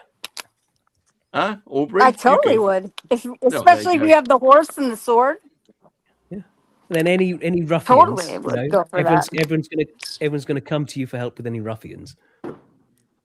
Yeah. Right. I mean, Guys are not going to come up and your boyfriend's wearing armor. I genuinely think, like in London, it should be a thing. yeah. It will be a thing. Really Don't should. worry about it. It Well, at this- really should be a thing. At this point, See, on she the C loved train, it. She was into it. Look, It's a good idea to fucking wear a Look, suit she's of armor like, like this to prevent you from getting stabbed. rock and roll, dude. Although I think in London it'll be stab proof vests and Kevlar variants. Yeah, he's going to the this pub. this like you get a like good chainmail and like a brigandine. That's better than any stab-proof vest. And the good thing about brigandines is you can put them on yourself, like chainmail and brigandines. You can put on yourself. Yeah, banging. He's got. I think you guys not- might. I'm not a It's huge. the Ship and Anchor pub. I'm not a huge fan of his helmet, the barbutes. I just think they're a bit ugly. Like a nice salad would be good. So this is it. Girls will line up to take their selfies with you. Yeah. Oh yeah. Oh, for I sure. do have I have a Crusader tabard that I have worn out. I have worn out on occasion. And you do get people wanting pictures. Oh, God. I would bet so. That'd be me. What would your That's you pickup line anyway. be? This is Therium when he comes to visit me. What sword is that, Tharium? It's not Claymore, is it? No, that's an arming sword. It's a dragon. It's got Oh a white God, dragon. you vile creature! Would that be legal to carry a sword in England? No. You can't have knives, No, right? nothing's Oh, hey, legal. look. You can't harm yourself in this country on any level. What would you? how Unless would you you're a react if that Muslim was- with a machete. Look at the smile on her face. Yeah. With the My lady. the Muslims, they tend to carry baseball bats, but they carry the mitt and the ball as they go into a football rally and say, well, we're going to a sporting event, because that holds up apparently. You can have swords if you're part of a reenactment. Okay. So that it's not like silly. Sort of, if you're sort of doing Right. some sort of reenactment stuff, you can have all your swords and things. I just got my But some- dad a naval sword actually because he was a naval officer. But like they don't get the swords; they have to pay for them. And he had a brand new little baby, me, so he didn't get one. And so I just got it for him as a gift this year. I thought it was a pretty cool present. See, that's really that's. Are you weeing? Yeah, she is. No, I'm washing my hands because they smell like fish, you guys. Oh. No, I just caught like 15 You don't, fish. Aubrey, you don't help yourself. I had to. I know it. I told you guys. I just Spoiler. went fishing. God. Mute the mic. What is Do you think going on? do you think I'm gonna pee on the mic? I have a little more class than that, boys. Believe it or not. No, I didn't want my hands to smell like fish. Okay. Quit making fun of me. I know. Bartholomew, there is nothing secret about my desire to be a knight. I love it. Oh dear. Right. Well, I've got a question I think that needs answering. What the fuck? With this video. Hang on. Stop sharing. Oh no. My friends and I will be upstairs. Hey, son, you up for some 21? I got the ball. No, Dad, I just got my Jeffree Star palette. It's giving toxic masculinity. Oh, this Christmas. What the fuck? Our anniversary. I can't. Brian is giving me a promotion at work. What? That's the 4th promotion this week. What the hell is wrong with my family? I wish I had one normal child. Can grant your wish, Do it! but I can only change one child. Who do you choose? Gay son or thought daughter? Oh wow. This is the You want to make question. videos like Giving me a promotion. Gay son or thought daughter? Oh god. What do we pick? I'd protect the daughter. We Because the wish gay this was a son's new made his Pixar choice. film. Yeah, I'm with you on that. At least the gay. Well, maybe the gay son is being railed by black guys, but at least no mulatto children are going to come from it. It's Yeah. true. That's a good point. You're still keeping the bloodline pure. Boy, I don't know which I would choose. I'd like That's a to tough think I one. would love my children no matter what they looked like and who they were. But I don't wouldn't. have If- kids, if so I- I don't know. If I had ugly children, I'm with Brutus. They're being left in the woods. Yeah, maybe. Yeah. I mean, yeah. Yeah. At least the with the crippled child's the gotta fat go. child, you could help her. King's fool wants the thought daughter. Oh man, that's bad. Well, I mean, you could sell her. To be fair, so there's, That's there's true. that. You You could. just, yeah, Into a marriage. yeah. She could be a thought. You know what? It doesn't matter. She could be a thought. You could just she could settle down at some point. Get a dowry for her again. Yeah. Couple goats. I mean, there are countries where they like pudgy girls. They like what girls? Pudgy girls. Pudgy. Yeah. It's a Yeah. nicer way to say it. Like Ash Sarkar here. Okay, Yeah, you guys, I I'm not peeing. I'm turning on a little bit of water here for a second to fill a glass. I'm not peeing. I swear on my life. I'm the one who's peeing, chat. Don't worry. She's literally a communist. The Yeah. fat one. Is he her husband though? Totally white. Yeah. So we're winning, lads. She's black in the streets, white in the sheets. That's funny. Jeff Sarkar. Anyway, Jeff the Sarkar. Oh, So if you guys go to a pub or a bar or someplace where people are, whether they're dancing or not, whatever, do you go for the classy girl or the slutty girl? I'll show you what Depends I go on- for. I'll show you. this is just a rebrand of the horse girl versus car girl. This is what I go for. Well, unfortunately, Aubrey, I went out once. It was a Tuesday, and I've only met 2 women, so I can't answer that question. Oh boy. Oh boy. What's the question? Slutty girl or classy girl? I don't know. Yeah. To be honest, it doesn't really bother me. Like, it depends if you like her or not. So, Aw, and all girls are slutty sweet. anyway. So, It can be, maybe. I don't know. Bjork isn't. Bjork's a good girl. yeah, She's a she little fucked weird, but- Goldie. She fucked Goldie. Let's be honest. You know I don't know Goldie, who the Gold- drum and Yeah, bass guy. yeah. It's She from, it's fucked- from D&B guy from Wolverhampton or Warsaw, I think it was. Yeah, Black Country. yeah.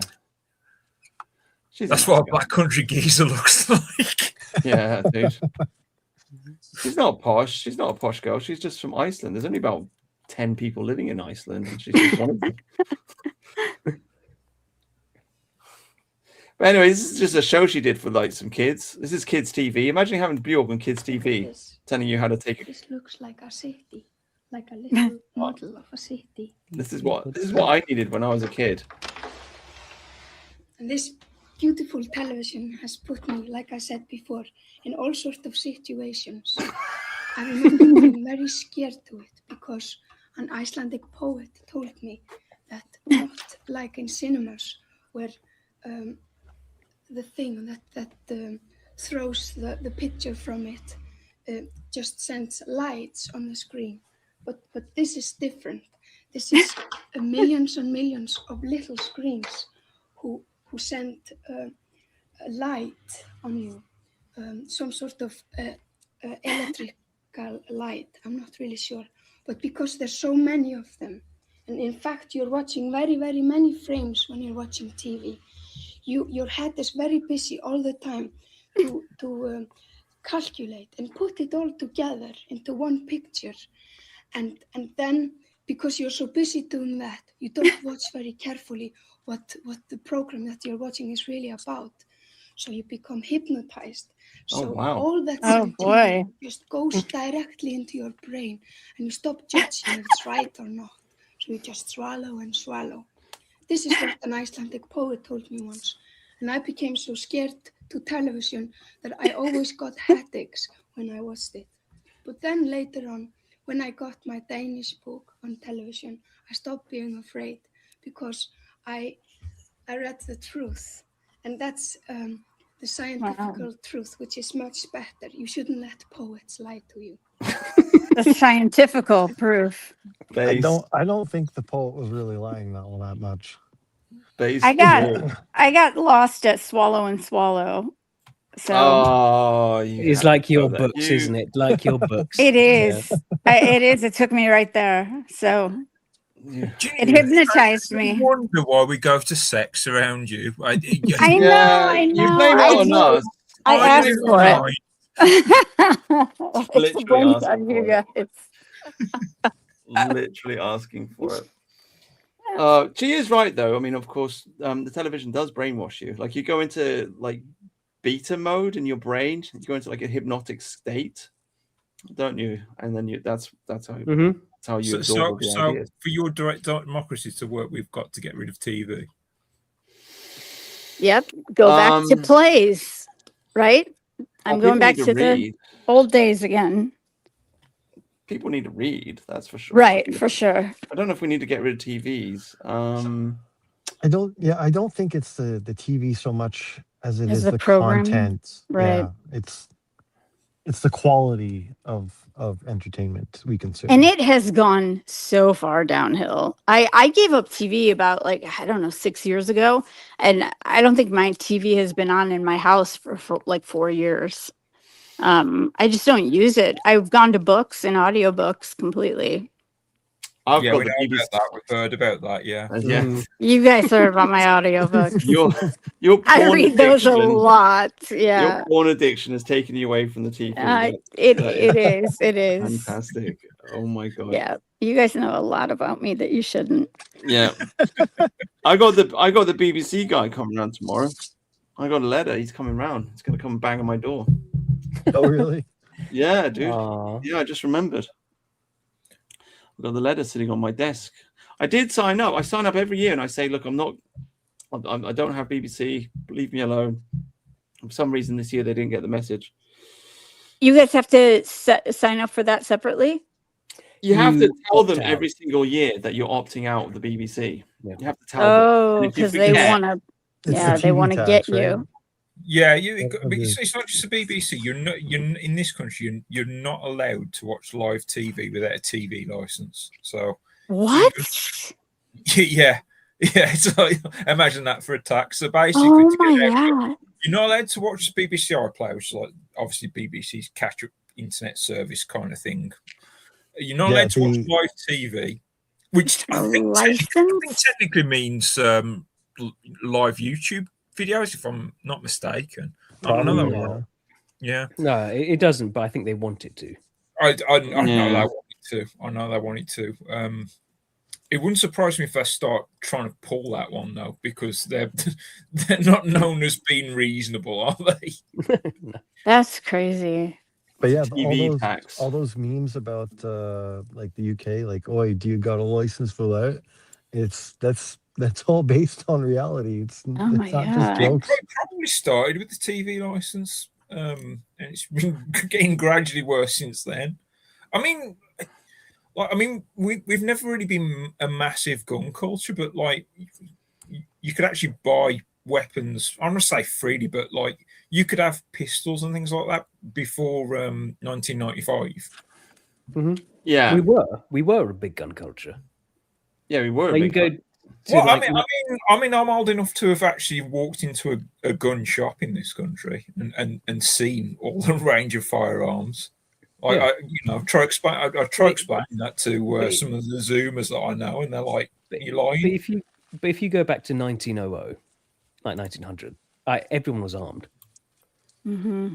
Yeah, and before back that to as it. well. Like, I mean, you could get your own Maxim gun, which I think every Englishman should have his own Maxim gun. Well, I'd like a gun. I mean, imagine how. I have a bunch of them.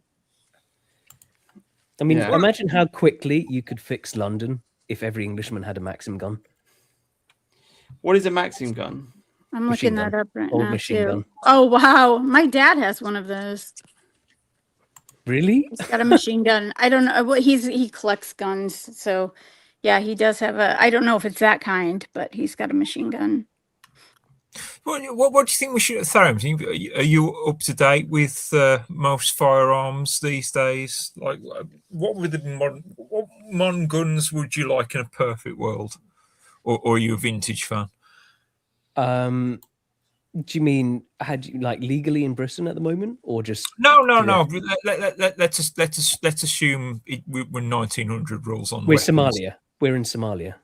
Yeah. Yeah. What are we each having? What do you reckon? I mean, revolvers are cool, Mhm. but pistols are better, really. I mean, you can get a 50 caliber rifle in Britain. Yeah, I've shot one of those. I think I told you guys about that. Maybe it was awesome. Maybe that was on Splendid. I'm not sure. Yeah, I mean, like full assault rifles, they just work. I mean, gun technology's kind of stopped quite a while now. Yeah. I have a SIG. That's what I have. I've got a concealed carry license, and that's what my main gun would be that I would carry. It's a 9mm. Little MP7s are good. You can stick them under your coat, just have them slung there. Oh, really? Do you need a license for that? A conceal and carry license? Oh, yeah. Oh, I big think time. 7s are illegal in America, even because they're full submachine guns. Oh, right. Unless you're like, some sort of official group like Secret Service or whatever. Yeah, the Secret Service conceals those under their coats, and they wear fake arms as well. So they always have their real arm on Right, the fucking handle. Yeah, I've seen that. Yeah, I've seen that on the internet. Yeah. My the gun I want to get that I'm saving up for actually is a Ruger Mark IV. My dad has one, and it's just a 22, so it's really just fun to target shoot. But he's got like this little scope on it, and it looks very James Bond, and it's so much fun to shoot. Yeah, I like the point. God's Own Prototype is making. The police weren't armed, but they did use to borrow guns. And there was Yeah. a famous siege, I think it was called. It's a famous battle in London, but there were a bunch of guys. They robbed a Okay. bank. They were Yeah. hauled up in a house somewhere, and the police did go and, as I say, take guns off of the general public so that they could fight these people. So there were a lot of people that were armed in London back in the day. But this, of course, this is like 100 years ago. I think that happened in LA, like fairly recent. I mean, within the last 30 years, I think that happened in LA as well once. The police asking for guns? Yeah, well, the actual bank robbers had more powerful guns than the police had. Oh, access to. there was a big robbery, wasn't there? When the So that the police went to they had to go find more powerful weapons. And to they had, to. because the robbers had Kevlar and stuff as well. Yeah. So the pistols weren't very good on them. Yeah. I think that's the Hollywood something, Hollywood bank robbery, something like that. It's Hollywood something. Yeah. Oh. How would your armor hold up with that? Well, there Maybe to have a is shield. Ned Kelly, isn't there? There is. If you get it heavy enough, you can be like Ned Kelly.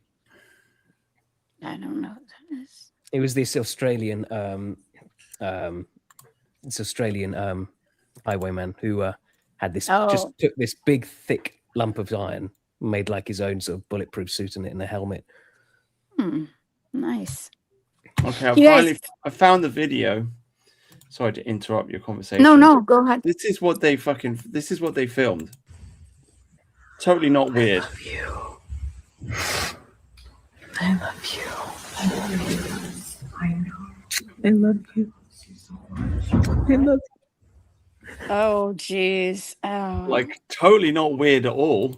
I'm Like, not. I'm totally, uncomfortable like- with this. A You lot. know what that video is missing there? It's the donate now button. Like, how does anybody think this is normal? Like, what the fuck? This Like, is such a worrisome to me. private, intimate moment, and the camera's just like all Right the way, there. right in there. Like she But can't I miss feel it. like this is fake, you guys. I don't like this on her. I've been a defender of her, but I don't like this. This Yeah. seems very odd to me. It is very odd. It is very odd. It was Seems the staged. the North Hollywood shootout. That's what it was. I put a link in chat. Oh, cool. Let's see that.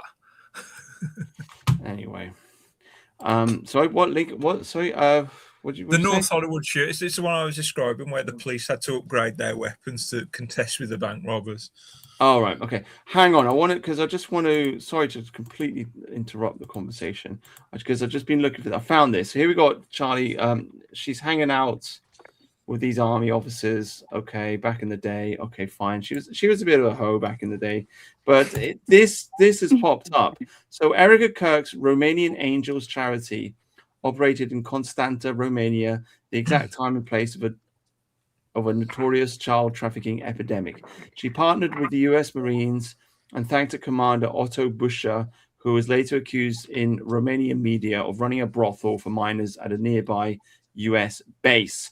Her father ran Raytheon Israel. Oy vey. Oh. Her mom worked for Homeland Security. Deep state ties, a conveniently timed shutdown, and zero investigations. So she's got connections to fucking child trafficking. I believe Oh boy. we have angels in our lives. And these are my little angels from Antonio Placement Center in Constancia, Romania. I wonder if she's in the Epstein files.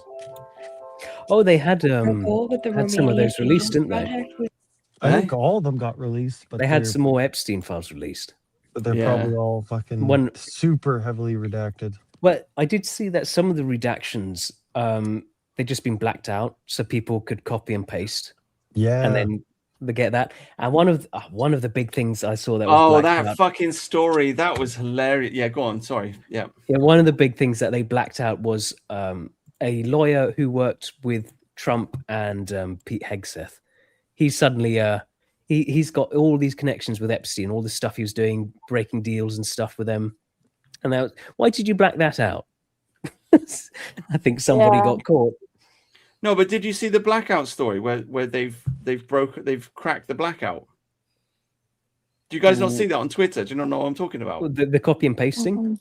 Yeah, they heard copy and about they it, paste yeah. it, and the black. Yeah. Sorry, yeah. Yeah. This was one of them. Like, there's all Oh, these right, things sorry. that, yeah, it's not good. I mean, just what utter incompetence, right? I wonder if it was. Do you think they did it on purpose as like a little leak type thing? I think they're retards because they were supposed to not be blacking out anything except names of victims. Right. Anyway, yeah, crazy stuff, huh? It's all Crazy. suspects. What I was going to stuff. say, though, you guys, about the guns, because I want to give a little tribute, a little shout out to you guys. Yeah. So, the movie Zulu, I'm going to just say that what your country did, that was so badass. And the two lines, the way they shoot, that was so cool. Rupert Lowe's holding off all of those people, it's amazing. Rupert Lowe's got one of those Martini Henry rifles. Oh, really? Yeah, it's based. Anyone who's got one of them is based.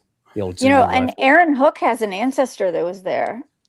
Yeah. In fact, his ancestor was portrayed in Zulu, but they were unhappy with the way he was portrayed, and I think so too. But anyway, great movie, and that was so cool.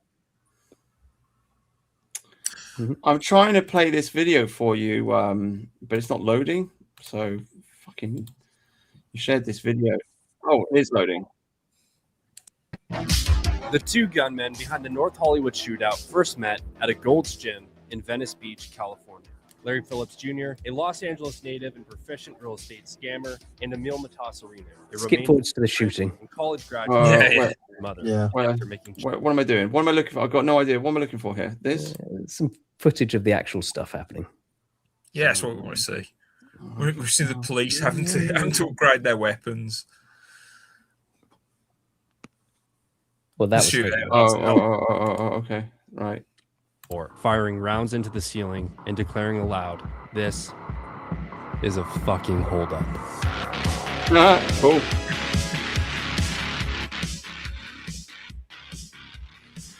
While on routine patrol, as fate would have it, LAPD patrol officer Martin Perello entered the bank's intersection of Archwood and Agnes when he spotted the two heavily armed gunmen entering the bank at 9:17 a.m. And just like that, the milliseconds before the heist started, it was already over.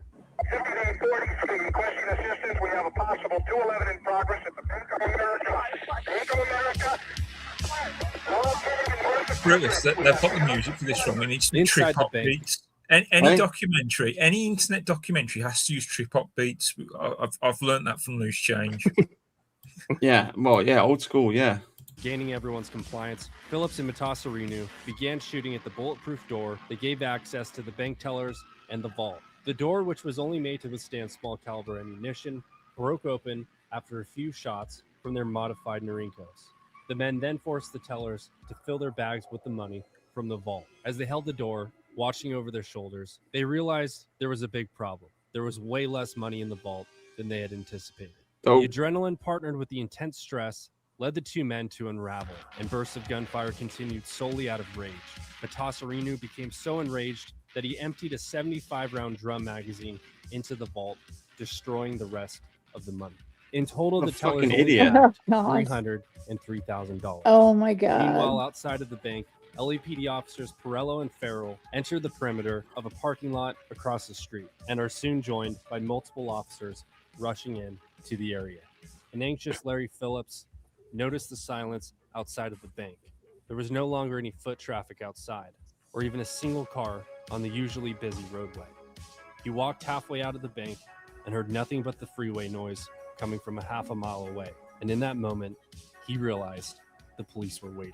At which point, both men could hear sirens of the cavalry of the LAPD responding, as well as the sound of exploding dye packs in the money bags, rendering the bills completely useless. The officers outside were coordinating what they thought would be a barricade situation until Larry Phillips stormed out of the North ATM lobby entrance, spraying rounds at officers with his Norinco, immediately injuring 7 officers and 3 civilians from 200 feet away. Fuck, they returned fire at the robbers, but their 9mm had little effect on the heavily armed gunmen. LAPD officer James Zaborban, only a few months out of the academy, gets a shot off on Phillips, wounding him.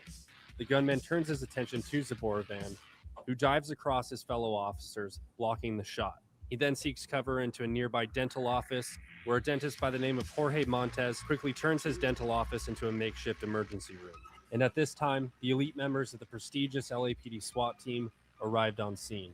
Many of the members, at the time, were even founding fathers of the LAPD's first ever SWAT team, who had a fierce reputation and a highly successful rate of solving the problems within high-risk incidents. Solving the problems means fucking killing everyone. Yeah. Well, where's the bit where they have to get better guns to deal with it? Oh, fucking, I don't know. I know what's going on a bit, isn't it? Well, told me to play it. I'm just the host here. I'm trying to keep you people happy. Tell me to play the video. It's soon. Okay. I've I've been present for 2 bank robberies. What? Really? Yeah, I swear I have. I saw one. I was driving to my dad's office, and there was a bank in the connected, like in the parking lot, and I saw this guy get out with a mask on and guns, and I was like, "Holy shit!" So I called the police and reported it, and I got turned around in the parking lot though, because there were a bunch of interconnected. By the time I was getting out of there, the bank robber comes back out and he follows us. And I thought, he saw me. He saw that I saw him get in there, so he kept following turn by turn by turn. It was pretty tense.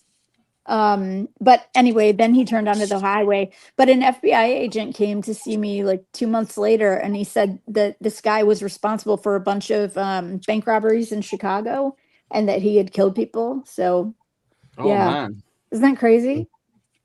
yeah, that is fucking crazy. And then the second time I just saw the SWAT team going in, I was walking right there. So I don't know. Sounds like America to me. Stay away from me, maybe. I don't know. Oh man, yeah. What are the odds though? Isn't that crazy? Yeah, 2 of them. That's some karma. I know. Also, hello, Bob. Yeah, hello, Bob. Hello. How's like 10 minutes, haven't you, waiting for an introduction? Yeah, sorry, Bob. Sorry. So, hello, How's it Bob. going? Introduction. Yeah, I was out at the pub, but I'm a Norwegian, just tagging along. Have you been drinking the beer?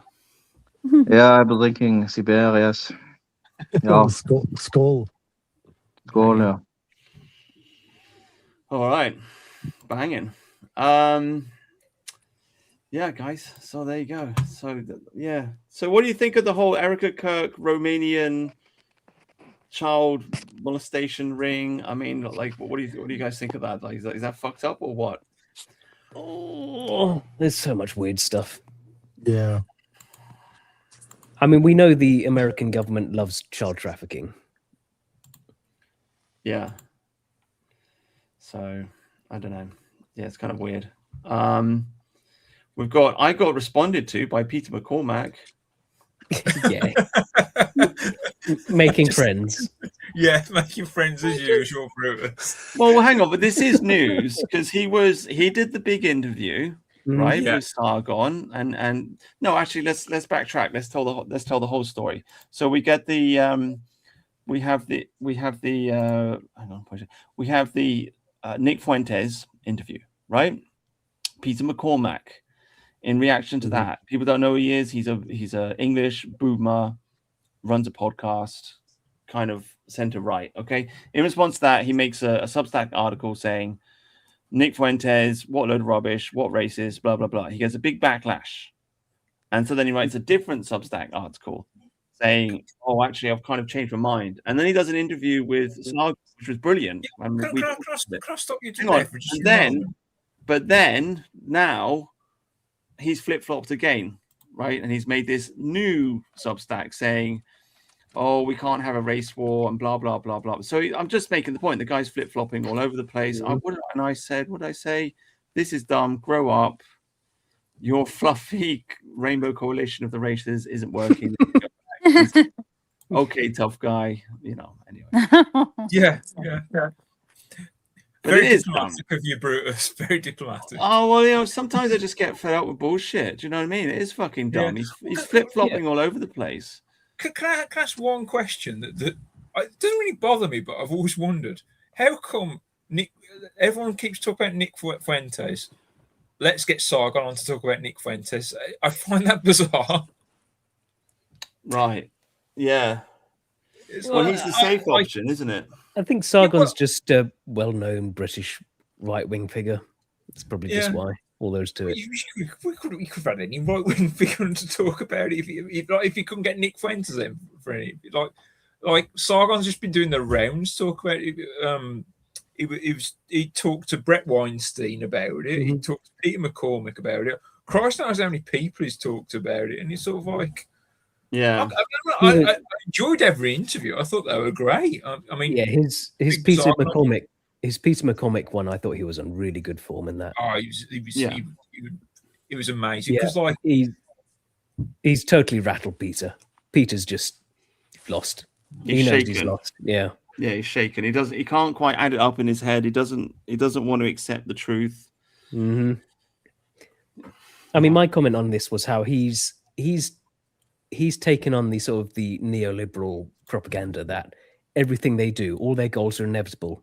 There's nothing you can do about it, which is nonsense. Like people say, oh, you can't just deport loads of people these days. Well, you can. We've done it for all human history. I mean, just this year, Pakistan deported 2.6 million Afghans. And they're Pakistanis. They're inbred retards.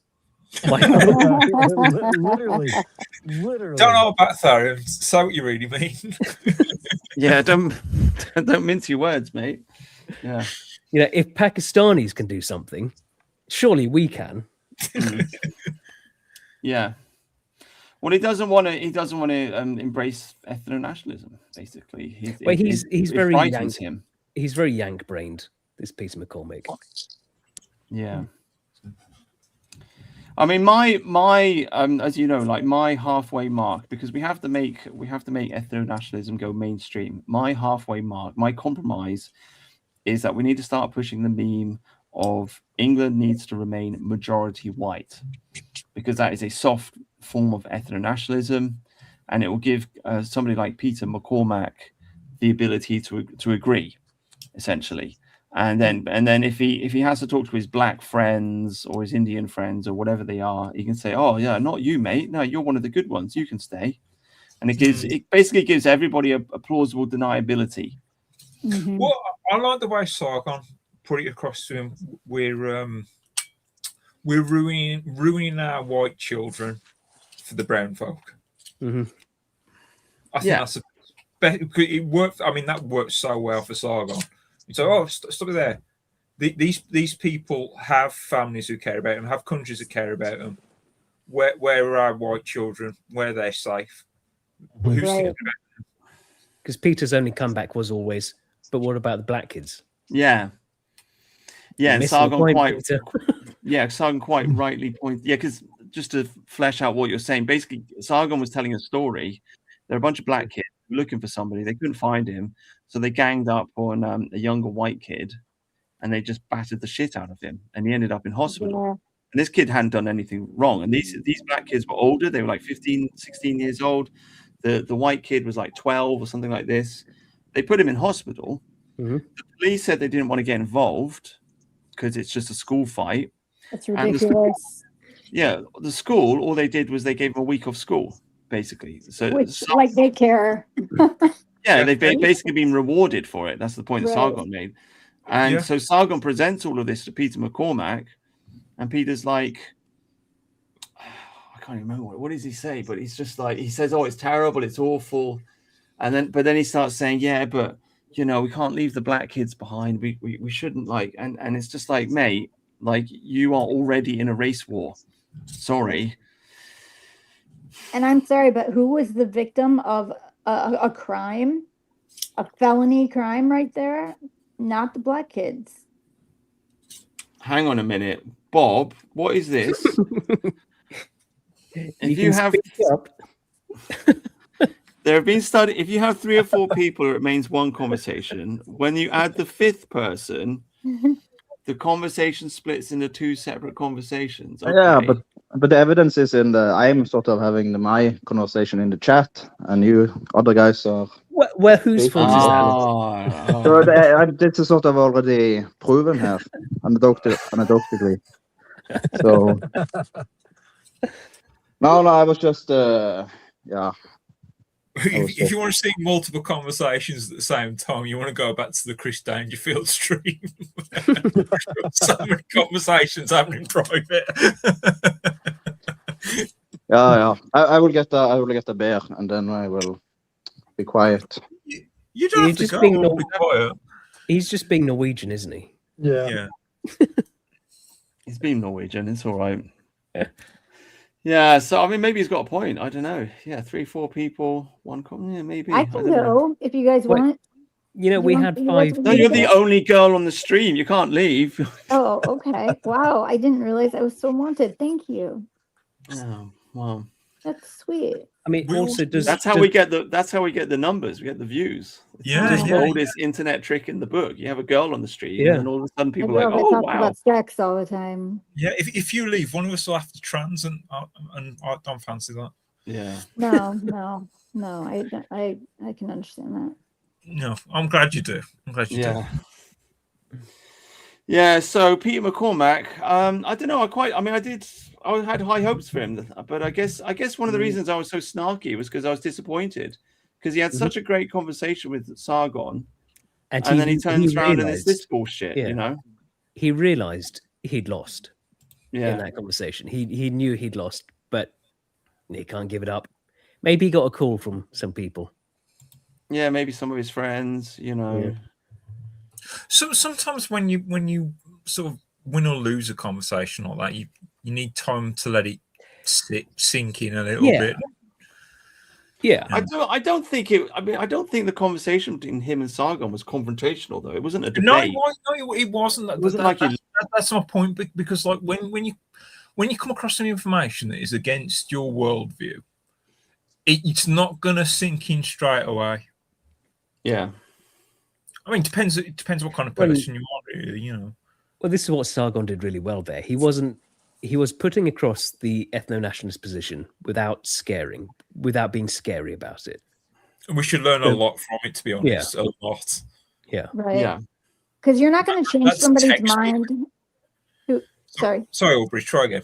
No, I was just going to say you're not going to change somebody's mind like most of the people on the left, unless you start to maybe plant the seed. Start to put the little ideas in instead of trying to like win the argument, or at least having them think that you're not trying to win the argument, but you're just trying to make a couple little points. I mean, I don't know. I think that's maybe the way to get through to some people. I'm talking about like family members, friends, people that we talk to try to start kind of getting the word around. So yeah, most people just flip flop all over the place though because they just don't care. Basically, yeah. They find the conversation to be. What you got to understand is most people actually just don't care about politics at all, and they don't think about it. And then you talk to them about it, and they're looking at you, and they're kind of thinking, "How can I get out of this conversation? Talk about something else." And then they just kind of, they'll nod their head and kind of agree, and then and that's the end of it because they don't really care. I've had situations where I feel like I've convinced someone something. Yeah. And then they go and watch the fucking television again. Right. And the fucking television man says something different. And it's like, oh, that's the truth now. Oh. Right. And they don't back it up with actual, I mean, there are no there are some good reporters, but yeah, I mean, they don't on the regular, like CNN, I watch Fox, but CNN, all those other channels, they don't even have to like show proof for anything they say.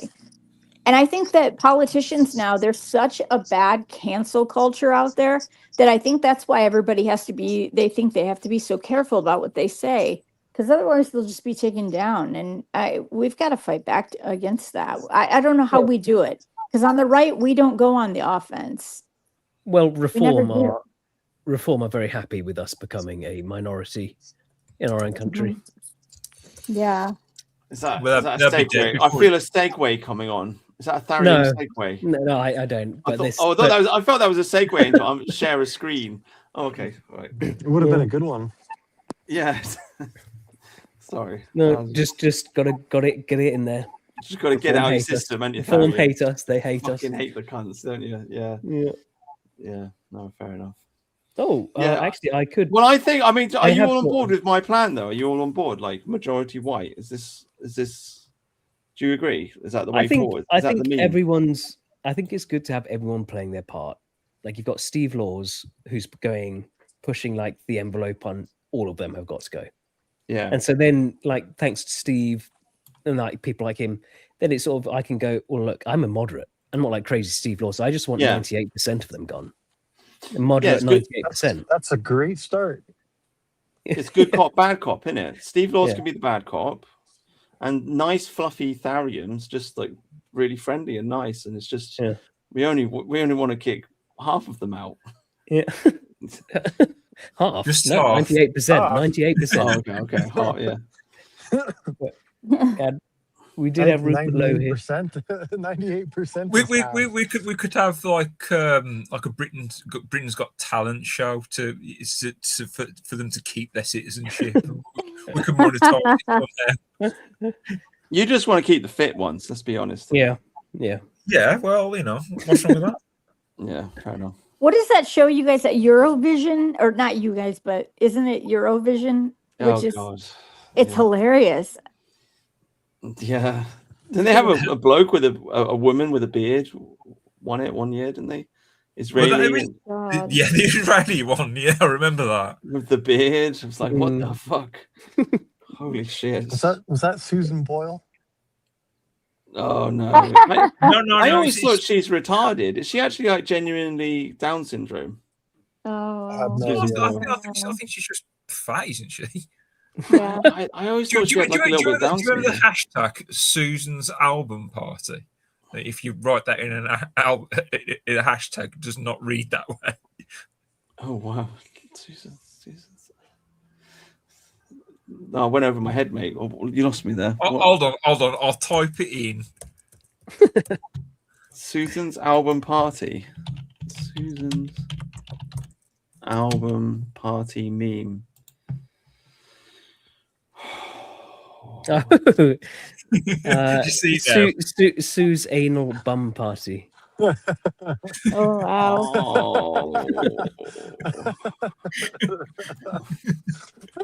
What? Why does it? What's hey? Because that was the hashtag when she released her album, Susan's album party. Make Sue's album. I can't even say it. You're laughing so hard. I love it. I didn't even type it in. I just really realised it. I don't remember that. I just So totally funny. missed that bit of internet history. Don't look it up. No, don't look it up. If anybody's watching, do not Google that. Yeah.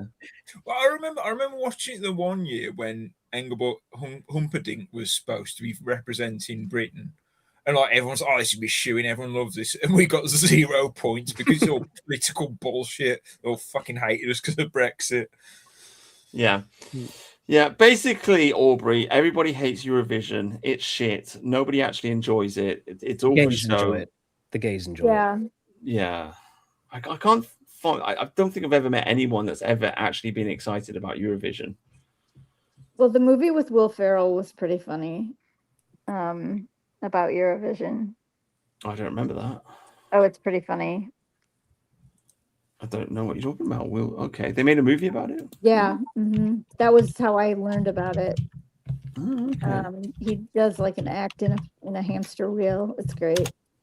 Oh, I didn't even know. It's pretty funny actually. Oh, the story of Fire Saga. Oh, okay. Yeah, it's really funny. I mean, I'm a big fan of Will Ferrell, so Okay. not his politics, but of course, not anybody's politics anymore. And Yeah, well, it's a Netflix movie. Yeah, I don't know. Yeah, whatever.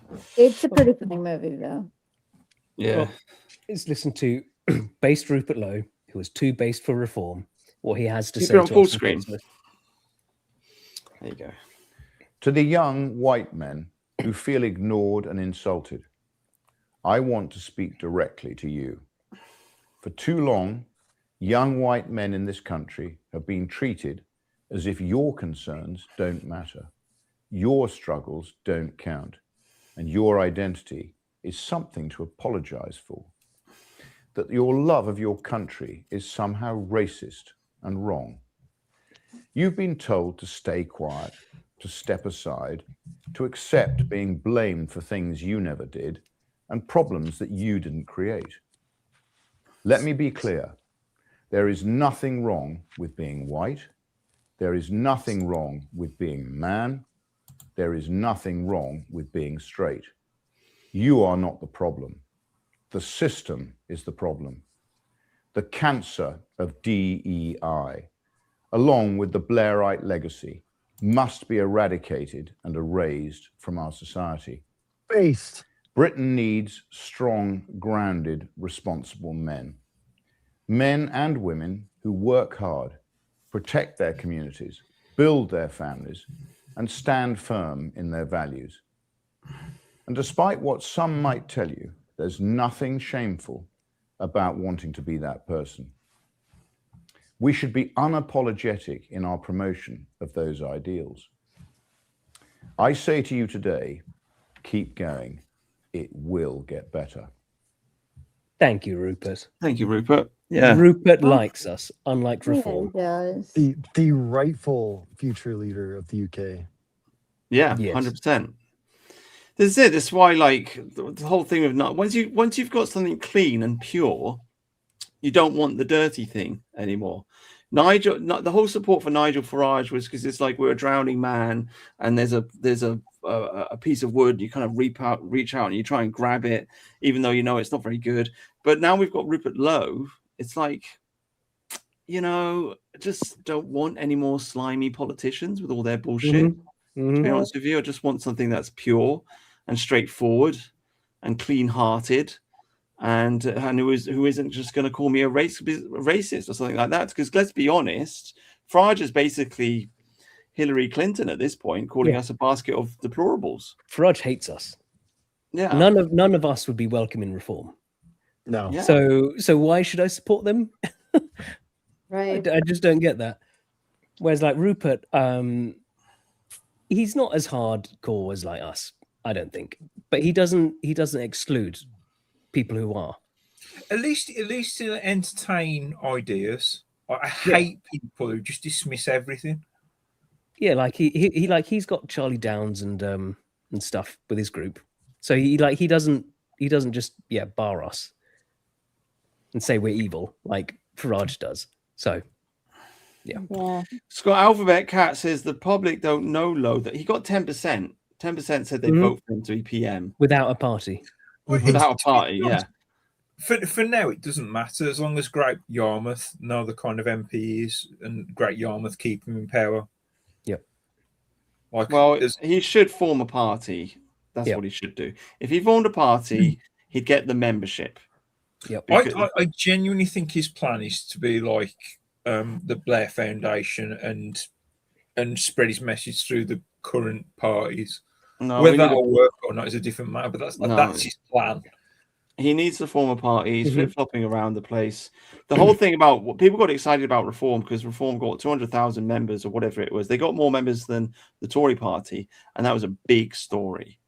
And this is why the Labour Party's been cancelling local elections because they know that Reform's just going to storm it. If Rupert formed a nationwide party, many members of Reform would just swap and they follow Rupert instead. There are Reform councils who have said they would join that. They join Rupert Lowe. His Great Yarmouth party, he went up to 44% in Great Yarmouth. Reform were on 10. He could absolutely annihilate Reform. Yeah, I feel like I just don't know why he's not doing it. To be honest, I think the problem is he's old, and this is more of a young man's thing. He needs that sort of more youthful energy. But I know. I mean, it's last chance for England, mate. Like, fucking step up and get it done. I have a question. Rupert Lowe and Nigel Farage, can they actually manage the state or bureaucracy or deep state? Or Donald Trump, he had his first term, it was sort of waste and arguing with the deep state.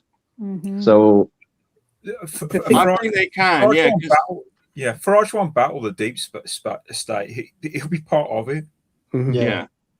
But theoretically, yes.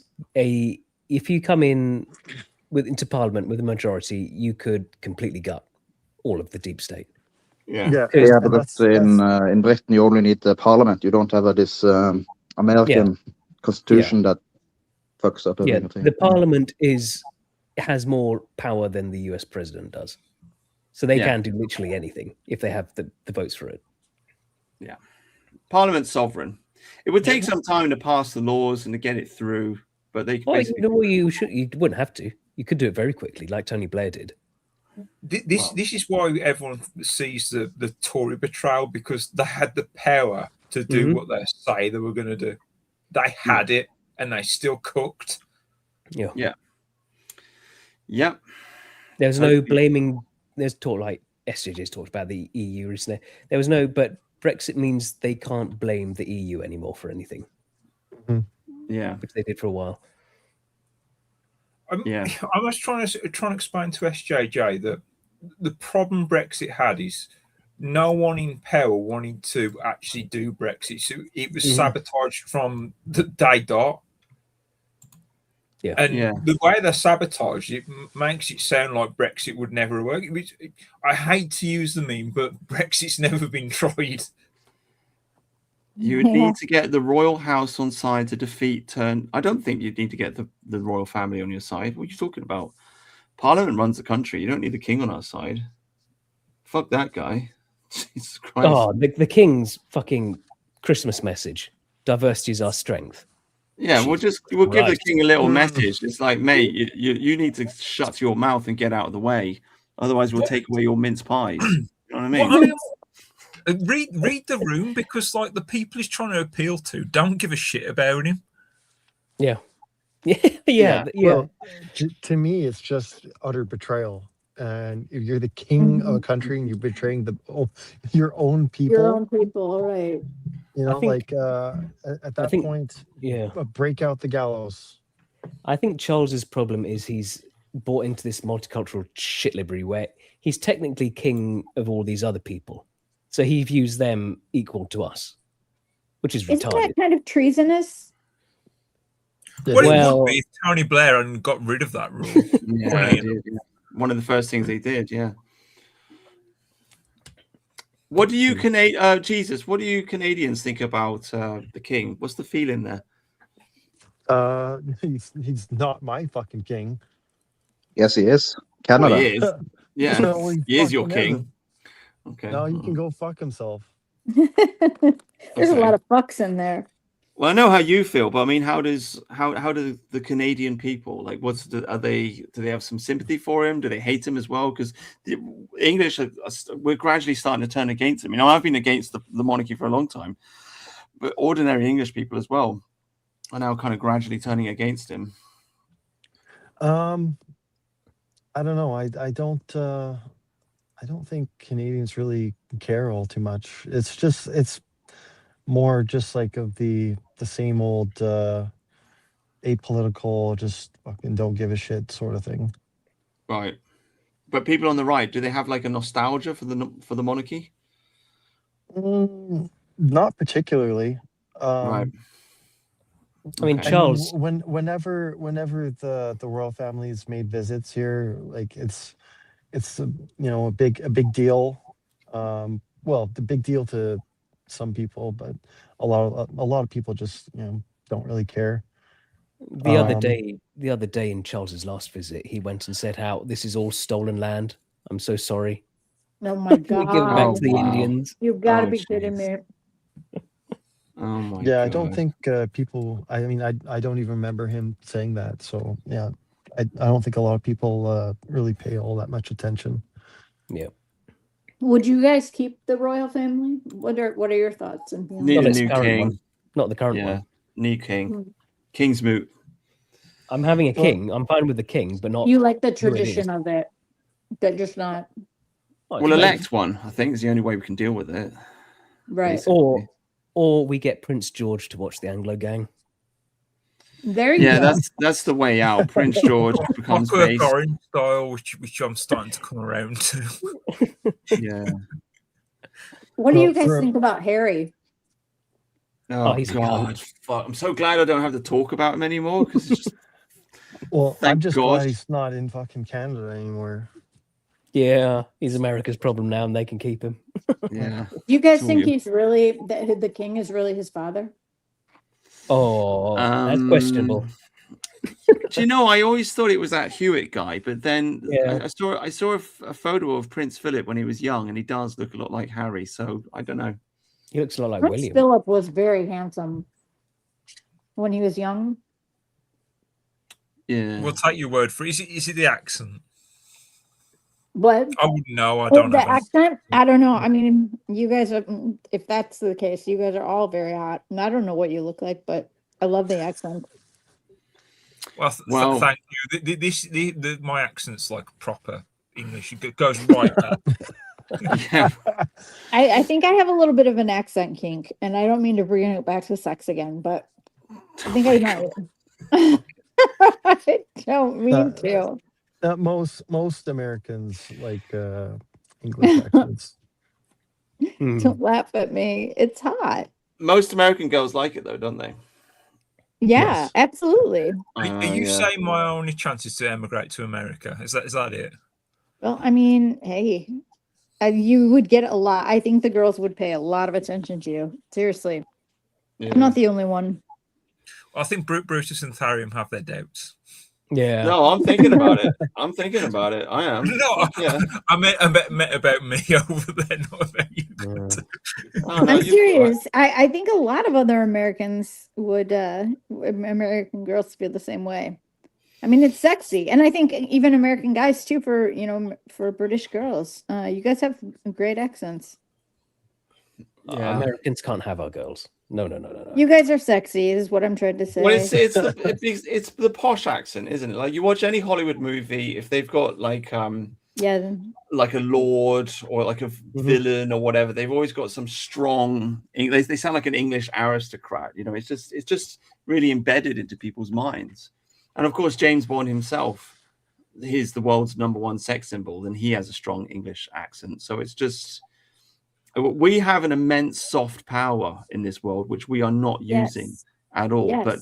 But the whole world has heard of King Arthur. The whole world's heard of Robin Hood. The whole world's heard of Shakespeare, Doctor Who, Sherlock Holmes. All of these characters, all of these stories. We have a very strong mythos, and the whole world watches our mythos.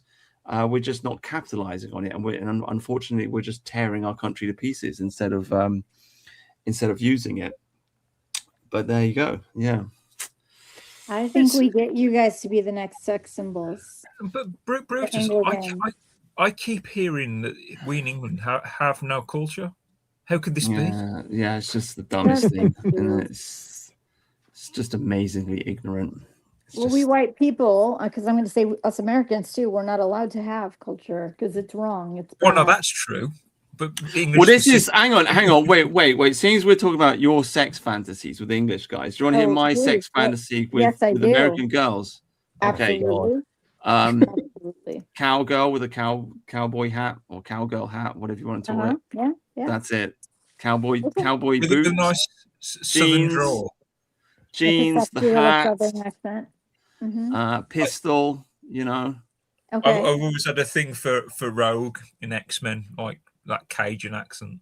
Basically, cowgirl. Basically, that's it. Yeah, it kind of does it. And I don't know why you Americans don't lean into it more. I've got to say, because for an outsider like me, I think of America, I think of cowboys. Cowboys. That is like such a fantastic masculine image. You're out there on the prairie fighting the Indians, literal race war against the Indians, conquering the country. You're living by English common law on your own 2 feet. It's such a powerful masculine image, and I'm absolutely shocked that ethno-nationalists in America don't rally behind this.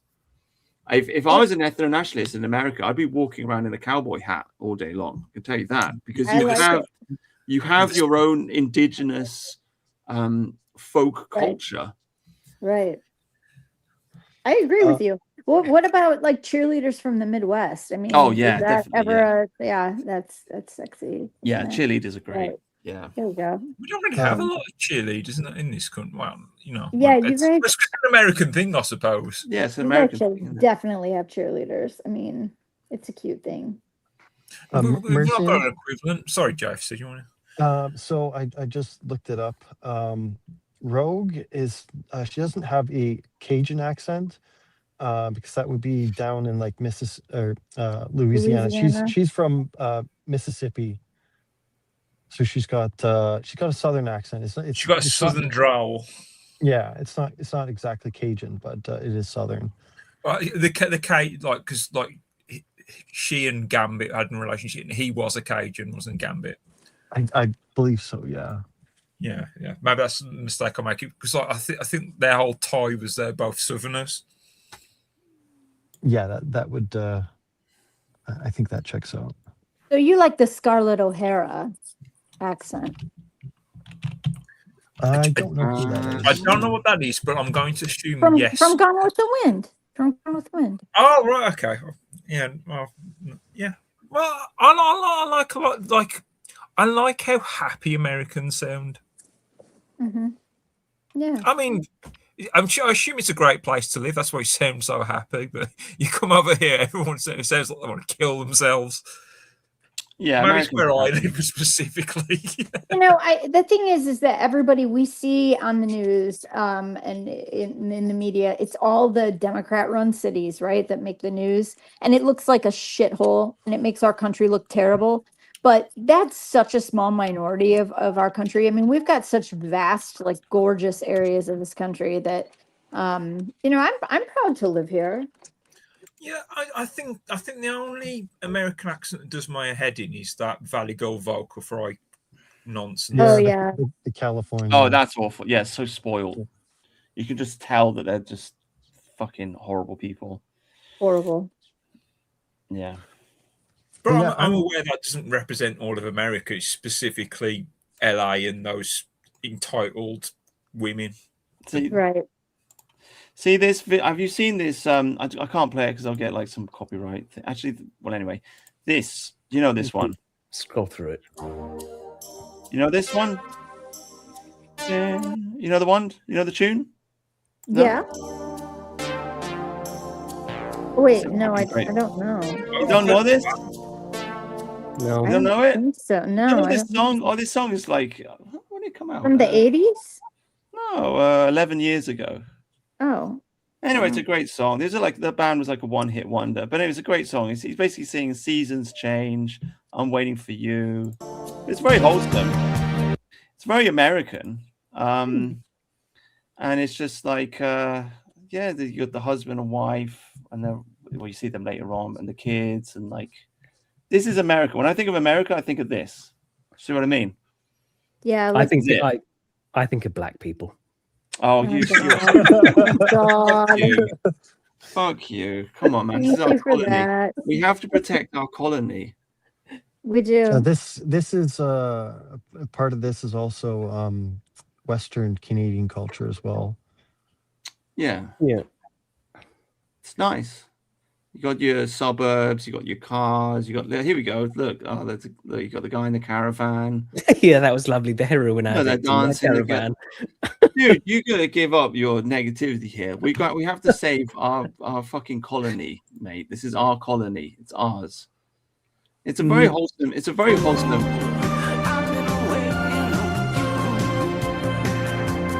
Hey, I get fucking goosebumps listening to it. I really do. I don't think I've ever heard it. No, I It's don't a think I beautiful do. song.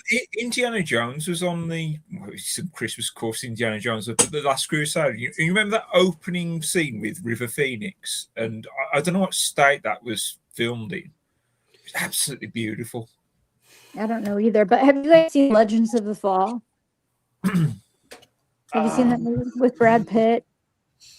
I started to watch it, and it's a bit of a girly movie, isn't it? It's a great movie, but the views, I mean, it's beautiful. It's gorgeous. And that's in, I think, maybe Montana or Washington. Yeah.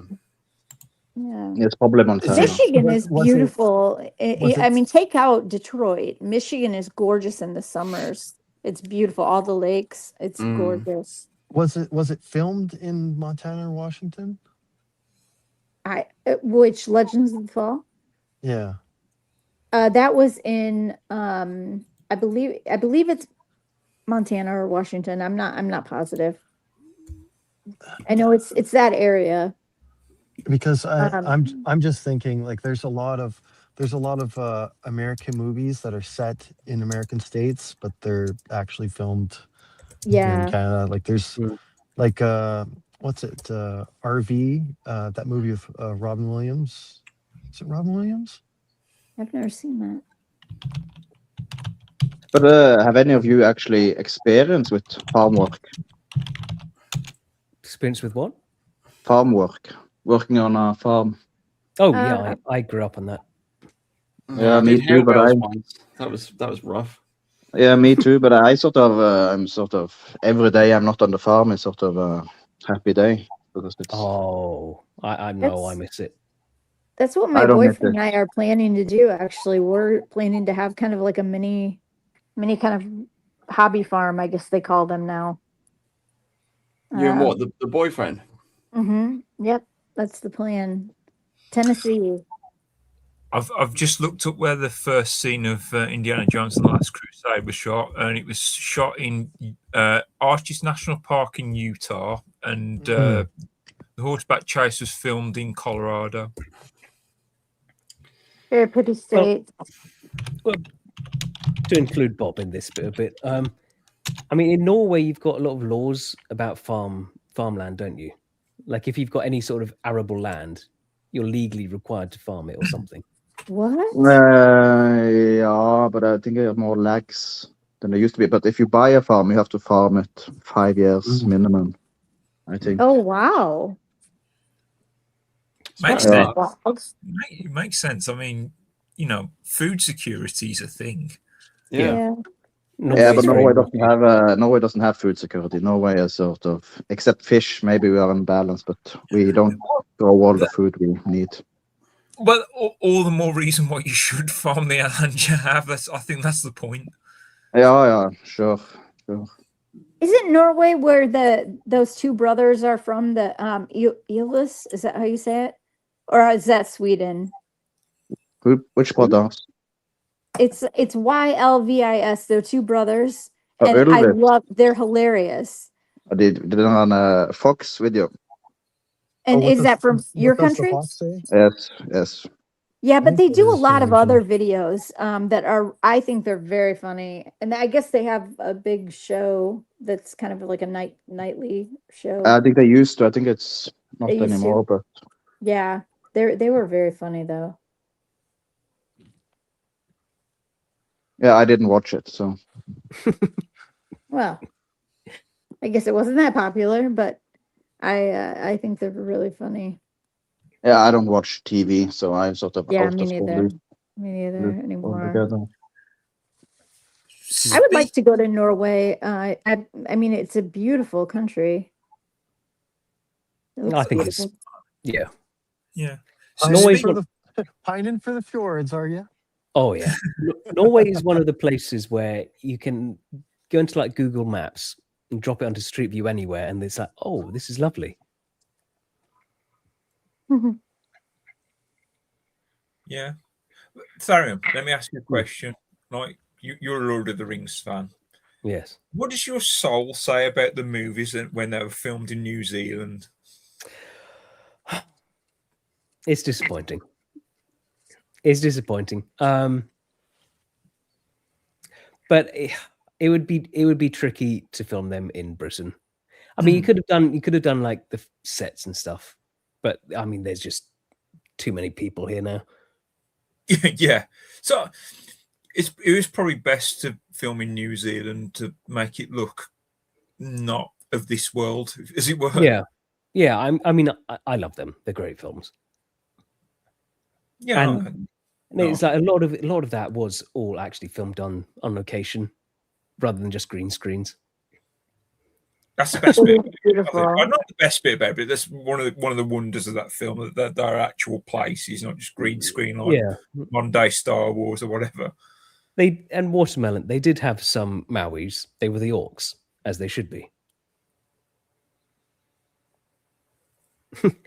I think in the Hobbit ones, they did do like a thank you message to some Maori tribe about, oh, thank you for letting us film on your land. Piss off, it's ours. Fair Do fly. you think we should deport the Maoris? I'm kind of fed up with them now as well. Into the sea, deport them into the sea. Just put them in Africa. Back to Polynesia. Send them all there. Yeah. Do you want to watch this video? Do you want to watch this conspiracy video? Okay. All right, we'll watch this. It's a bit fun. I like this. I just like the dog. I think it's cool.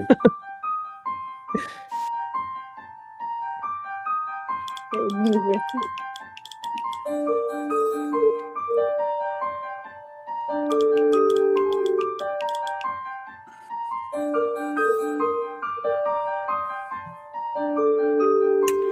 Ooh.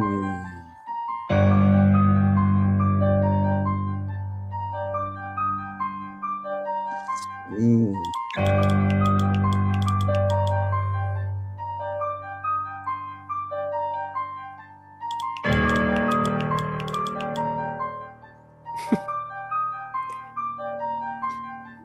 Rockefellers.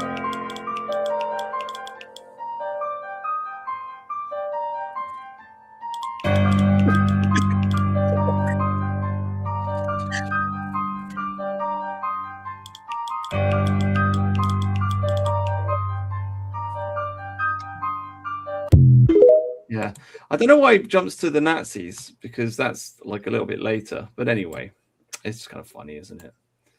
I mean, you guys know this story, and do you guys know? I'm actually throwing this out here because you guys obviously are not red pilled on 9/11, so I just feel like I've got to like introduce you to old school conspiracy theories. But anyway, in case you guys don't know, the conspiracy is that the people that were opposed to the creation of the Fed died on the Titanic. I think there's about 3 of them that were really famous. They sunk on the Titanic.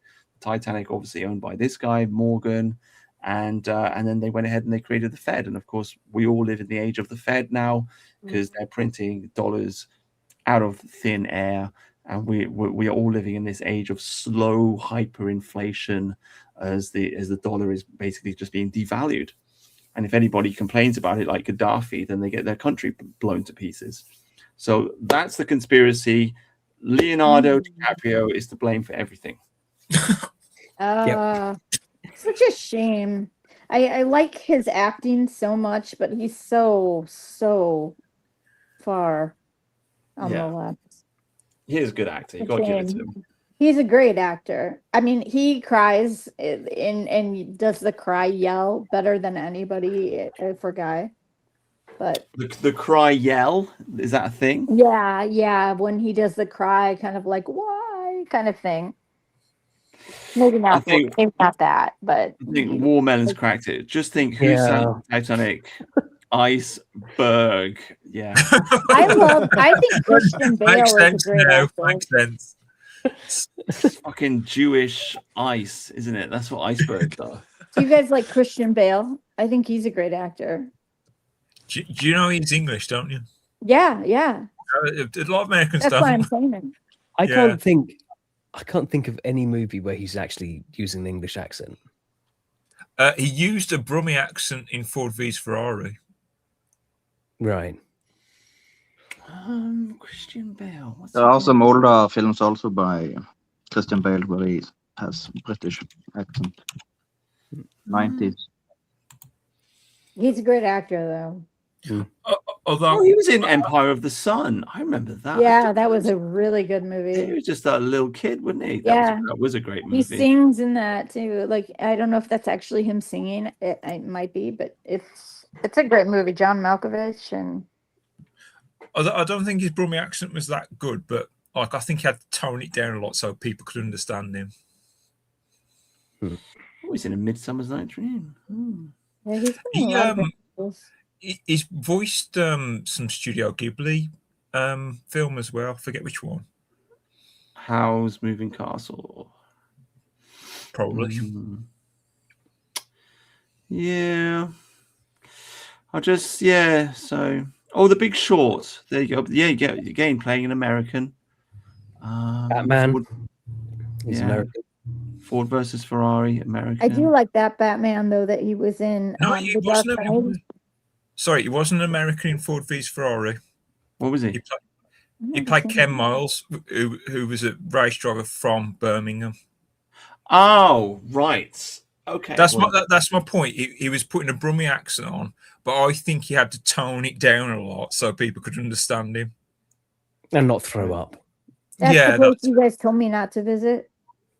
Yeah. Yeah.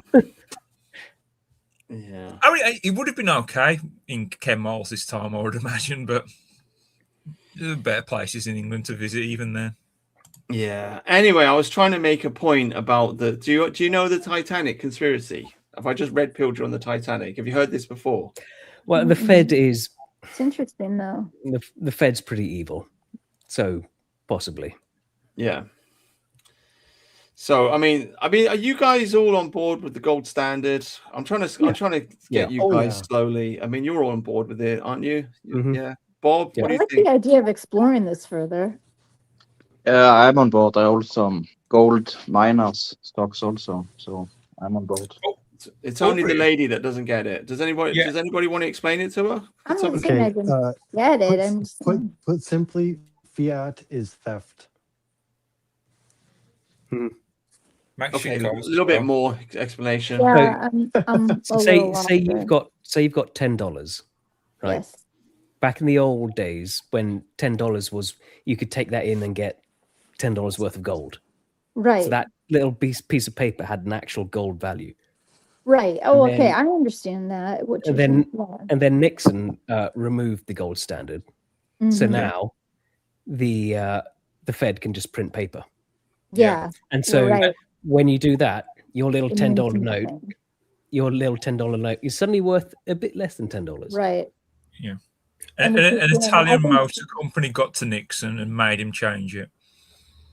Well, and didn't Biden?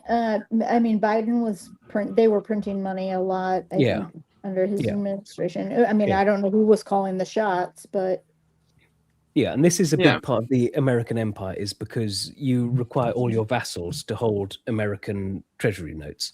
So we have Right. to buy paper money with real stuff, which then enables America to keep printing money. right. So it But devalues. the American Constitution says gold is money, and then the American government ignores it. I think Yeah. it's in the written in the Constitution that they have to use Gold and gold. silver. Yeah. Yeah, Gold and no, I silver. think it's just gold. Or is it gold right. and silver? Maybe it's gold and silver, but then For a while, it was illegal for Americans to own gold. Well, that was that's how Fort Knox was created, wasn't it? They seized everybody's gold in 1933. I mean, that was just horrendous. I don't know how I guess the reason they got away with it is because the American government actually trusted the government at that time. They thought it was like the patriotic thing to do, and so they just handed over their gold. Which is, but that's where the golden Fort Knox comes from, which, by the way, hasn't been audited. And it also comes from all the European powers who gave them their gold during the Second World War. And then No, never got it that back. was before. The Fort Right, Knox was oh, before the Second right. World War. Yeah. Oh, tangentially, did you know the writer of Died with a Vengeance got visited by the feds because of his knowledge of the Federal Reserve Bank? Mm. You got Who got a visit? Have you ever seen the Bruce Willis film Die Hard with a Vengeance, the third one in the franchise? I've never seen it. Yeah. Is that the one where he's got to stand on the street corner with the N word? Yes, that's the one. Right. Well, the writer got visited by the feds because they were worried. Because I don't think before that film people were aware of the Federal Reserve Bank all that much, and the writer got a visit from the feds because of his knowledge of the Federal Reserve Bank and the amount of gold there.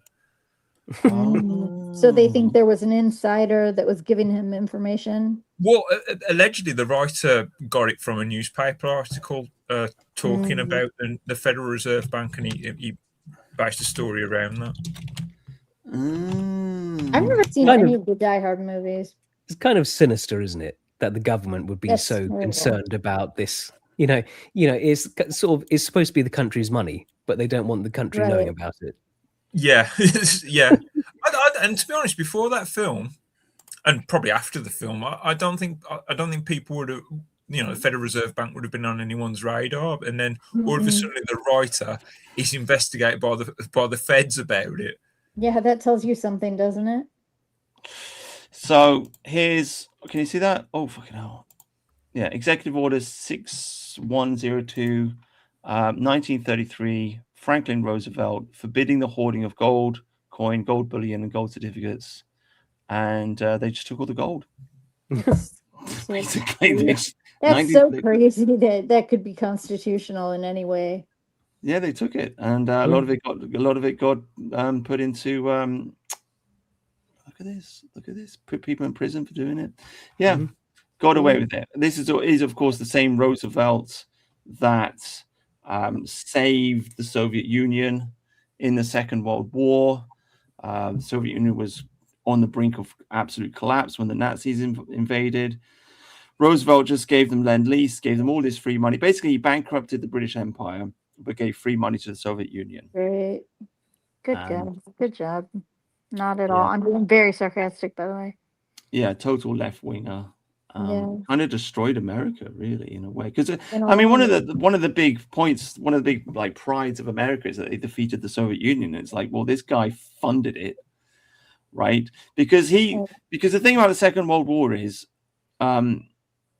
Stalin needed Roosevelt. Roosevelt did not need Stalin, right? Mhm. So Roosevelt had all the cards. He could have said to Stalin, he could have said, okay, we'll give you the money so you can beat Hitler, but you've got to give Poland back and Romania and all these other Eastern European countries. You've got to give them back.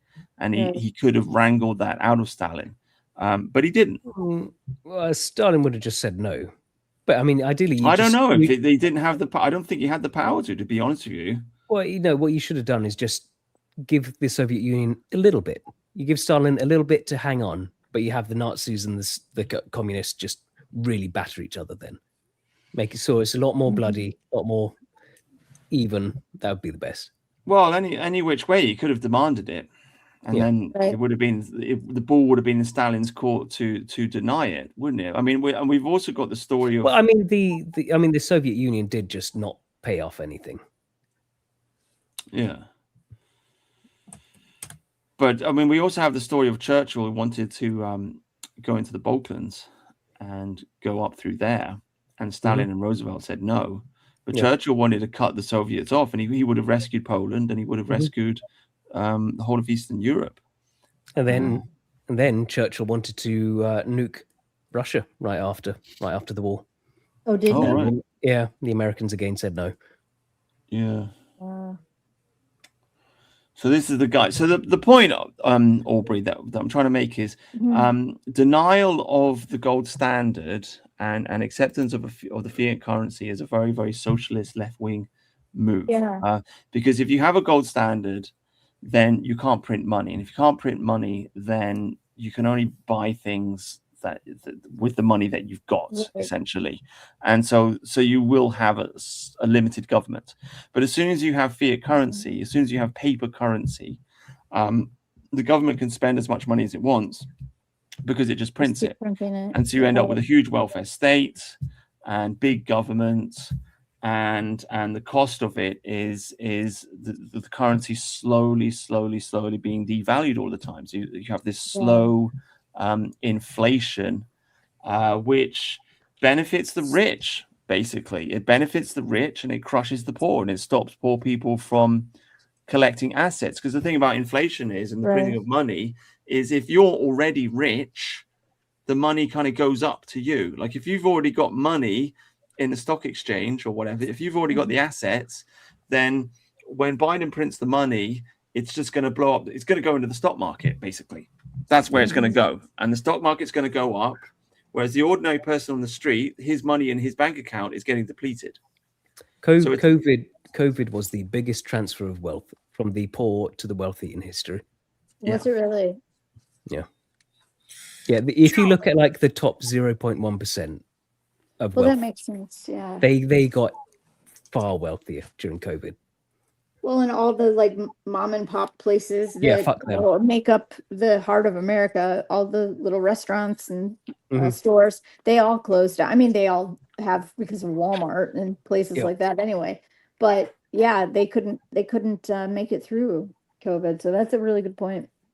I spit at big business. We had a good discussion about big business and small business yesterday. I Yeah. spit on big business now.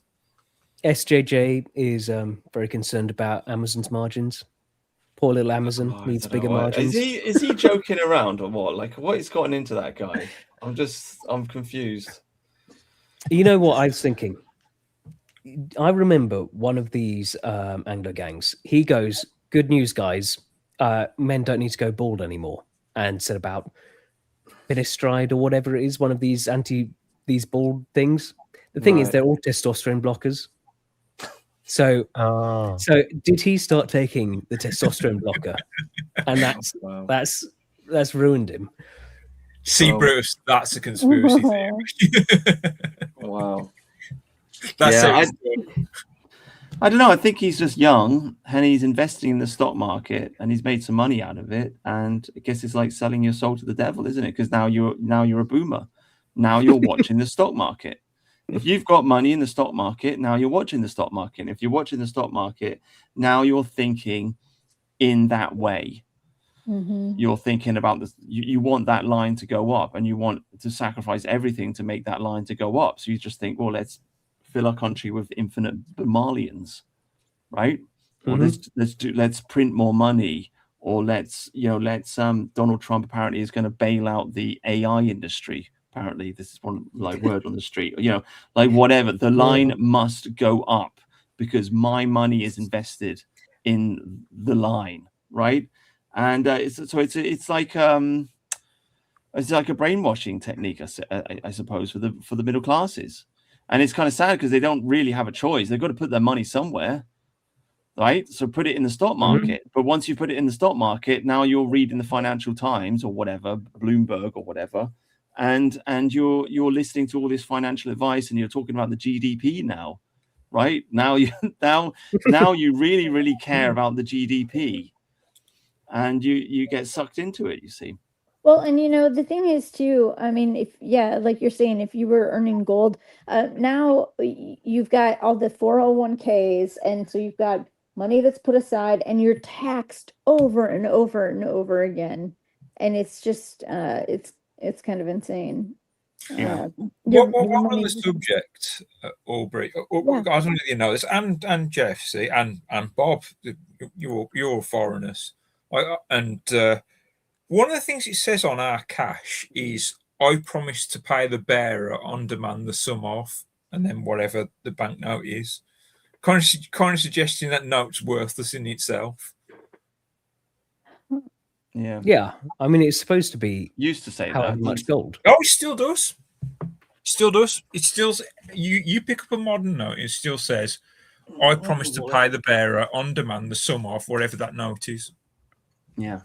On British notes. On British notes, yeah. I don't, it doesn't. It does. On the wallet. It's on the side with the monarch on, just under the Bank of England. It's very. I don't think the Norwegian currency that says that, and I don't see it on these euros either. So I think it's. It's like Bruce is going to prove me wrong there. But I thought there was a sort of American notes that had. I can't find it. I haven't got any notes in my wallet. Should I get a picture of a British note so we can see live on the stream rather than images? Yeah. Sorry, go on. No, I found one.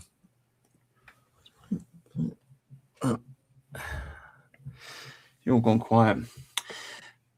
Yeah. Anyway, where is it? Anyway, yeah. So basically, the history of America is the history of the war against the central bank. Okay. Because America was created, you had the first central bank, you had a charter. There was a big political battle as to whether you should have it or not. It ran out. in like Mhm. 1810 or something like that. So we invaded, burned down the White House, right? And this created the second charter for the central bank. This is in a time when charters kind of like controlled, people took them seriously. And when the second charter was coming up and it wanted to be renewed, one of your greatest presidents, Andrew Jackson, he fought against the bank, and he managed to get elected, and he managed to prevent a third charter for the bank from being created. And then you entered into something which is called the free banking period, which was a period of great wealth for America. I mean, admittedly, there were problems because you had various different banks creating their own coins, and sometimes banks would go bust, and so it wasn't perfect. But that lasted until 1913 when the Fed was created, and now we live in the age of the Fed, and the central bank kind of like controls America. That's old school conspiracy theory. It's not really conspiracy; it's just fact, really. Yeah, no, I would totally back that. I would agree with that, and that is pretty scary. Yeah. So would you put your money into gold? I don't have any money, so it doesn't really make any difference to me. I think the gold price has been going up a lot recently because Mhm. people think the crash is coming. The Chinese have been, they've got loads of gold. They've been buying lots of gold.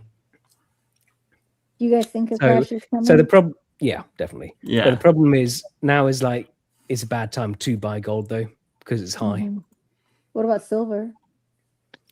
Silver's I been really was saying shit buy investment. silver, and I was saying how down it was, and it's popped up now. Yeah. And I fucking should have bought But it, but I didn't anyway. But silver has been like the same price for ages. Mhm.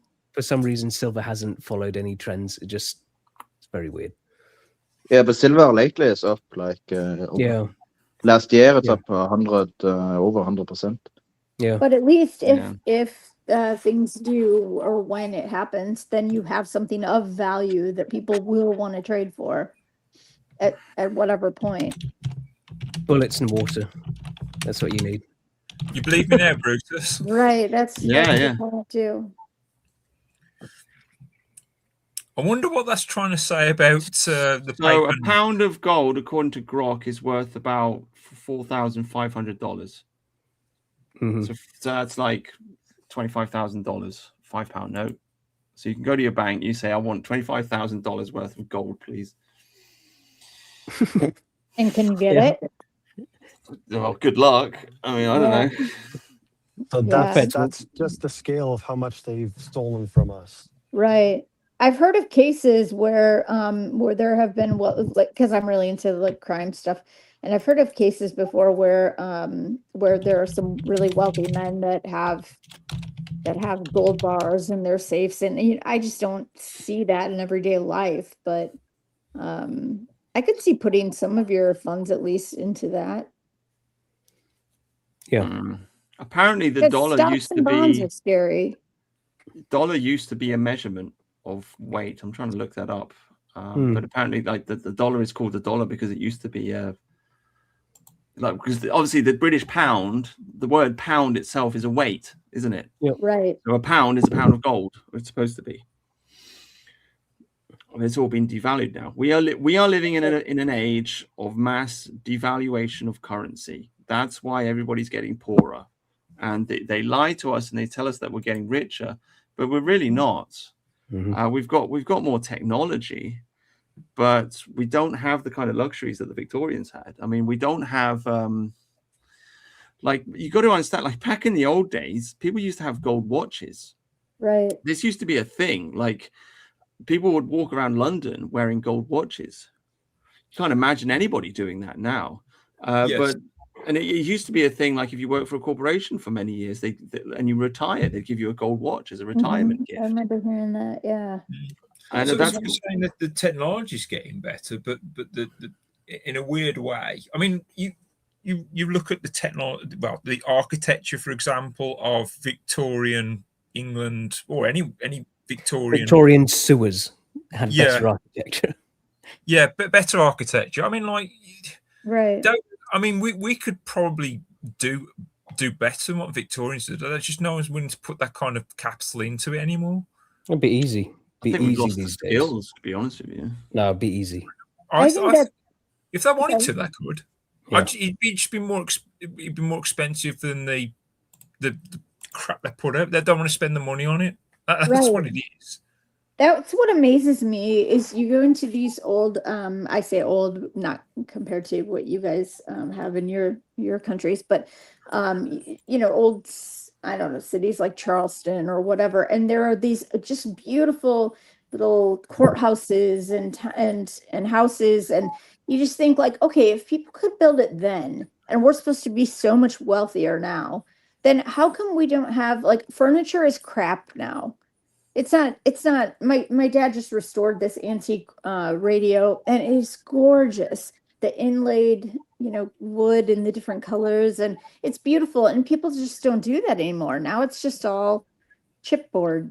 My theory is that it's mass democracy. 100 or maybe 200 years ago, it was sort of nobility or limited franchise. So I think more when the sort of regular pleb came into government, the taste went. People don't have taste. Yes. Regular guy. Very based. Fuck Yeah, the it does. peasants. Well, to be fair, your old English cottage had a certain, Love that. rural style to it. Absolutely. So cute. That's what Yeah, I would cozy. love to have is a little cottage. I don't care about having a big mansion or whatever. Who cares? I would love to have just a cute little cottage, in some kind of a wooded area with How about with pretty a thatch? flowers. With a thatch. Yeah. What we Thatch want roof. is Yeah. modern technology with Victorian build quality. But the scary thing is what Therium was talking about last week about how everything's going to go to this like basically cloud based technology that we're not going to even have. What were you saying that they're going to? The RAM is so expensive now that it's all going to be It's just you're going to have to rent everything. right, which is really frightening. And you don't We need a don't house. even have You don't that need- anymore. You don't need a house. You can have a virtual reality goon pod. Right. That's Well, and a true. sex bot, Woman. not to again talk about sex, but No, to talk in about- this case, it's sort of relevant because like it's the chemicals in the brain that's going to help you cope with that dystopian nightmare. You can see the plan is okay. We'll just get everyone in the VR goon pods, and hopefully that will control them. When you've got all these millions of people with no work because AI has, if their plans all play out as they want, then everyone's out of work because of AI and robots. So just you guys are stick them in goon convincing me. pods. You guys are convincing me. I mean, the What are we dream. convincing you of? Well, because I was even just last week, so you guys are doing a good job. But I've always been of the belief that conspiracy theories. I'm open to some of them, but it takes a lot to prove it to me, because I think they're hard to pull off, and I think it's rare. But I don't know. I mean, you guys are kind You of just see it leading in me to the other everything. side. You just see it in everything. Like I mean, Right. again, when they say it on their websites, it's hard to say Yeah. well, this isn't real. And they're very Yeah. clear about you will own nothing. And you see this Right. with house ownership. That's already come into play now. Do you Like, think used to be easy COVID to was a own- part of that to get us into that mode? I don't know how planned or it wasn't, but I do think they saw that as an opportunity. Right. But you see, like houses used to be easy to own a house. Now, a lot of Right. young people think that's just never going to happen, and he's just going to Yeah. rent forever as these big corporations buy more and more housing. And so you're just throwing away your money because you don't have anything to show for it in the end. Yeah. Yeah. Yeah, I think this is the original video. I don't know. Let's check it out. 2030. Predictions is code for plans. Oh, yay! You brown person. Oh, renting everything. Brilliant. Right, SJJ, you drop my You- drone.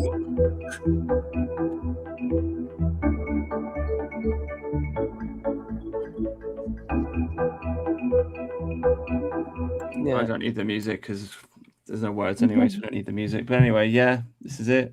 This is when did this come out? Like this is right in the middle of COVID. So this is 5 years old, isn't it? But it exploded all across the internet. Everyone was talking about it. Yeah. You know, I make this video better. Some haunting trip hop beats. A billion people will be displaced by climate change. That's what they mean by that, is that they'll use the whole climate crisis as an excuse to displace people from shithole countries and flood them into ours, destroying our countries. Right. Also, Bob, you will be able to rent AI Bonnie Blue in your Goon Pod. Yeah, it's called prostitution, mate. Yeah. Bonnie Blue. Do you think that would legalise prostitution? Do you think that'll be a thing? I think you'll just. I suppose with OnlyFans, we're nearly halfway there, aren't we? That's what I was going to say. OnlyFans is essentially. I think they'll just make virtual reality attachments, and that will basically do away with prostitution. Well, they do. They do, you guys. Well, I'll defer to the expert. Yeah. Yeah. I mean, once Aubrey again, just woke up. No, Hello, they do. I sound very enthusiastic now. No, they do. They've got sex toys now that are virtual reality linked, and you can have this created character, and it's interactive. And I do think that it's isolating people more and more from having real relationships. Oh God. Yeah. Yeah.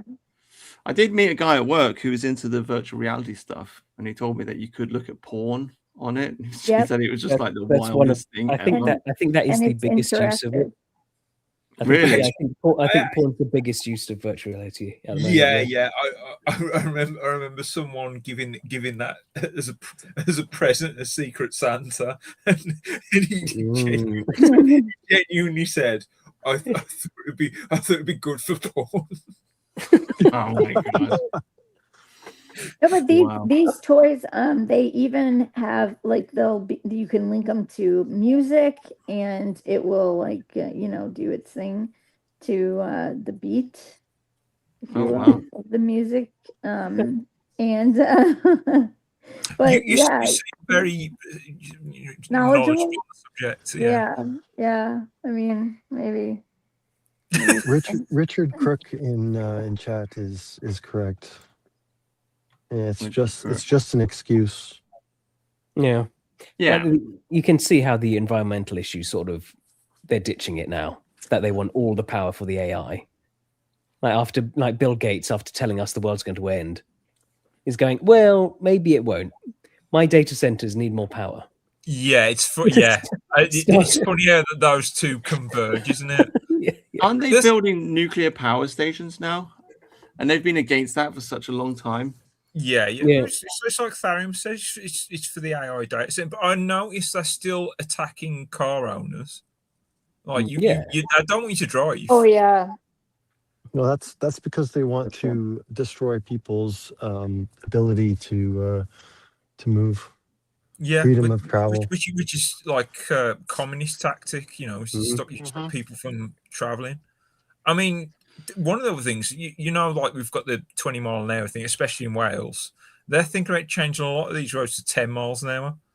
Yes. Oh, geez, 10. Yeah, put it down to how fast 20. you can go 10 miles per hour. Well, not yet. That's the proposal, but these proposals tend to go through. Good God, that would take forever to get anywhere. Might as well just force you to ride a bike, isn't it? Jeez. Yeah, and I'll never enforce that against the bike rider, because like if you're a good cyclist, you can get up to 20 miles an hour. I don't know how you can sustain 20 miles an hour for a long, but you that's doable. Well, they banned the electric bikes, and that you can go like, what can you go on an electric bike, like 30, something like that? Oh, they're quick, yeah. Yeah. I want to try one of those. They look pretty cool. Oh, they are a menace though. Kids on these fucking e-bikes. Oh, I'm sure. Just run them off the road. I mean, just run them over. Yeah. Yeah. This is where you need a base car to take them out. Yeah. Not in a little electric car. I think the real gold standard that they're aiming for is to turn people into batteries. Like in the Matrix. Yeah, that's the dream. That's Klaus Schwab's dream. Just batteries, millions of human batteries for the AI. This is what we need. This is what we got to do. This is what I want. Can you imagine turning up at work with one of these? Yeah. Fucking cool. The Royal Marines did tests with these landing on ships, boarding from one ship to the next. The other. Yeah. Yeah. How cool is that? Yeah. I don't trust anything that runs off batteries. Does not have any experience with sex toys? No. Right, I mentioned batteries, you go straight to sex toys. Fuck. Well, I was just talking about the AI, like linked ones. And you guys are like, what? Honey, you got some problems. You really, what is going on? Well, I mean, no, Sex toys is like a female thing, to be honest with you. I don't think guys are really into it unless they're gay. Keep no, digging. I mean interactively with your girlfriend or your wife or whatever. No. Okay, I highly recommend. Usually, if you have a wife or girlfriend, you can do the real thing. Yeah. Well, yeah, but okay. Imagine that you get married and she makes you still use the VR dildo. No, I'm not saying that. I'm saying using them together. Well, no. Well, explain. So she's on her back. You're sticking a dildo in her. What am I supposed to be doing? Why do that? Am I supposed to be wanking? Like, is that it? No. Oh my god. How does it work then? We are but humble men here, Aubrey. You have to sexually awaken us at this point. Yeah, you have to explain. How does it work? Well, I mean, there are other areas that can be used at the same time. I'm trying to say this politely. Oh, I'm not into anal. No. Yeah, no. No, we're not. You guys really don't? You're not? No, shit comes out of there. What the fuck? No. That's an exit only area. Yeah. Yeah. Really? Yeah. Aubrey, what the hell? Oh man, I'm Oh my disappointed. god. This is going into some weird areas. I'm Aubrey. so sorry. I'm so shocked by this right now. You don't need to be sorry. Your kinks, your kinks. What about oral sex though? Well, you don't need That's another toys for that, area. do you? Well, no, but I'm saying you could have a toy in one. Why area. would I want to? You Why have- would I want to suck a dildo? As no, a straight man. No. Can you explain this move? I'm So saying, she's sucking me while off, she's and I'm putting sucking you. a Yeah. dildo in her. Right. Right. Yeah, This I mean, is okay. foreign to you guys. I'm Wow. way too vanilla for this. Holy cow. Okay, I need to start. Yeah, send us a video. Yes. Yeah. God, I have so much homework. So obviously, our sex is so vanilla. I know, you guys. You're talking about me being all like based, and then wow, I've got to educate you guys Anal now. stuff's gross, though. I gotta be honest with you. You really like you Yeah. can wear a condom. I don't care. You shit out of It your comes bum, out of there. Aubrey. Yeah, like This is another Would you psyop. shower with socks Yeah, on? I'm sorry. This is a totally different. Yeah. Wow, I'm gonna start my own show. But the and thing it's is, all Aubrey, gonna be about like, sex. you don't have an anal clitoris, so like I don't understand. Like, what are you getting out of it? Oh anyway? no, yeah, no, you can actually you can have an orgasm through all three, not your mouth. I'm trying to be polite again. You can have an anal. Bruce is making notes. Absolutely, you can. Absolutely. How does it you even can. work? How does it even work then? It just happens. God, oh my God. Really? Am I really saying I mean, this I've heard stuff? people talk about it, but I I cannot just. believe you guys are like not at Well, all. I've heard people talk about it, but I just thought Oh, that was just gay yeah. propaganda. Like, No.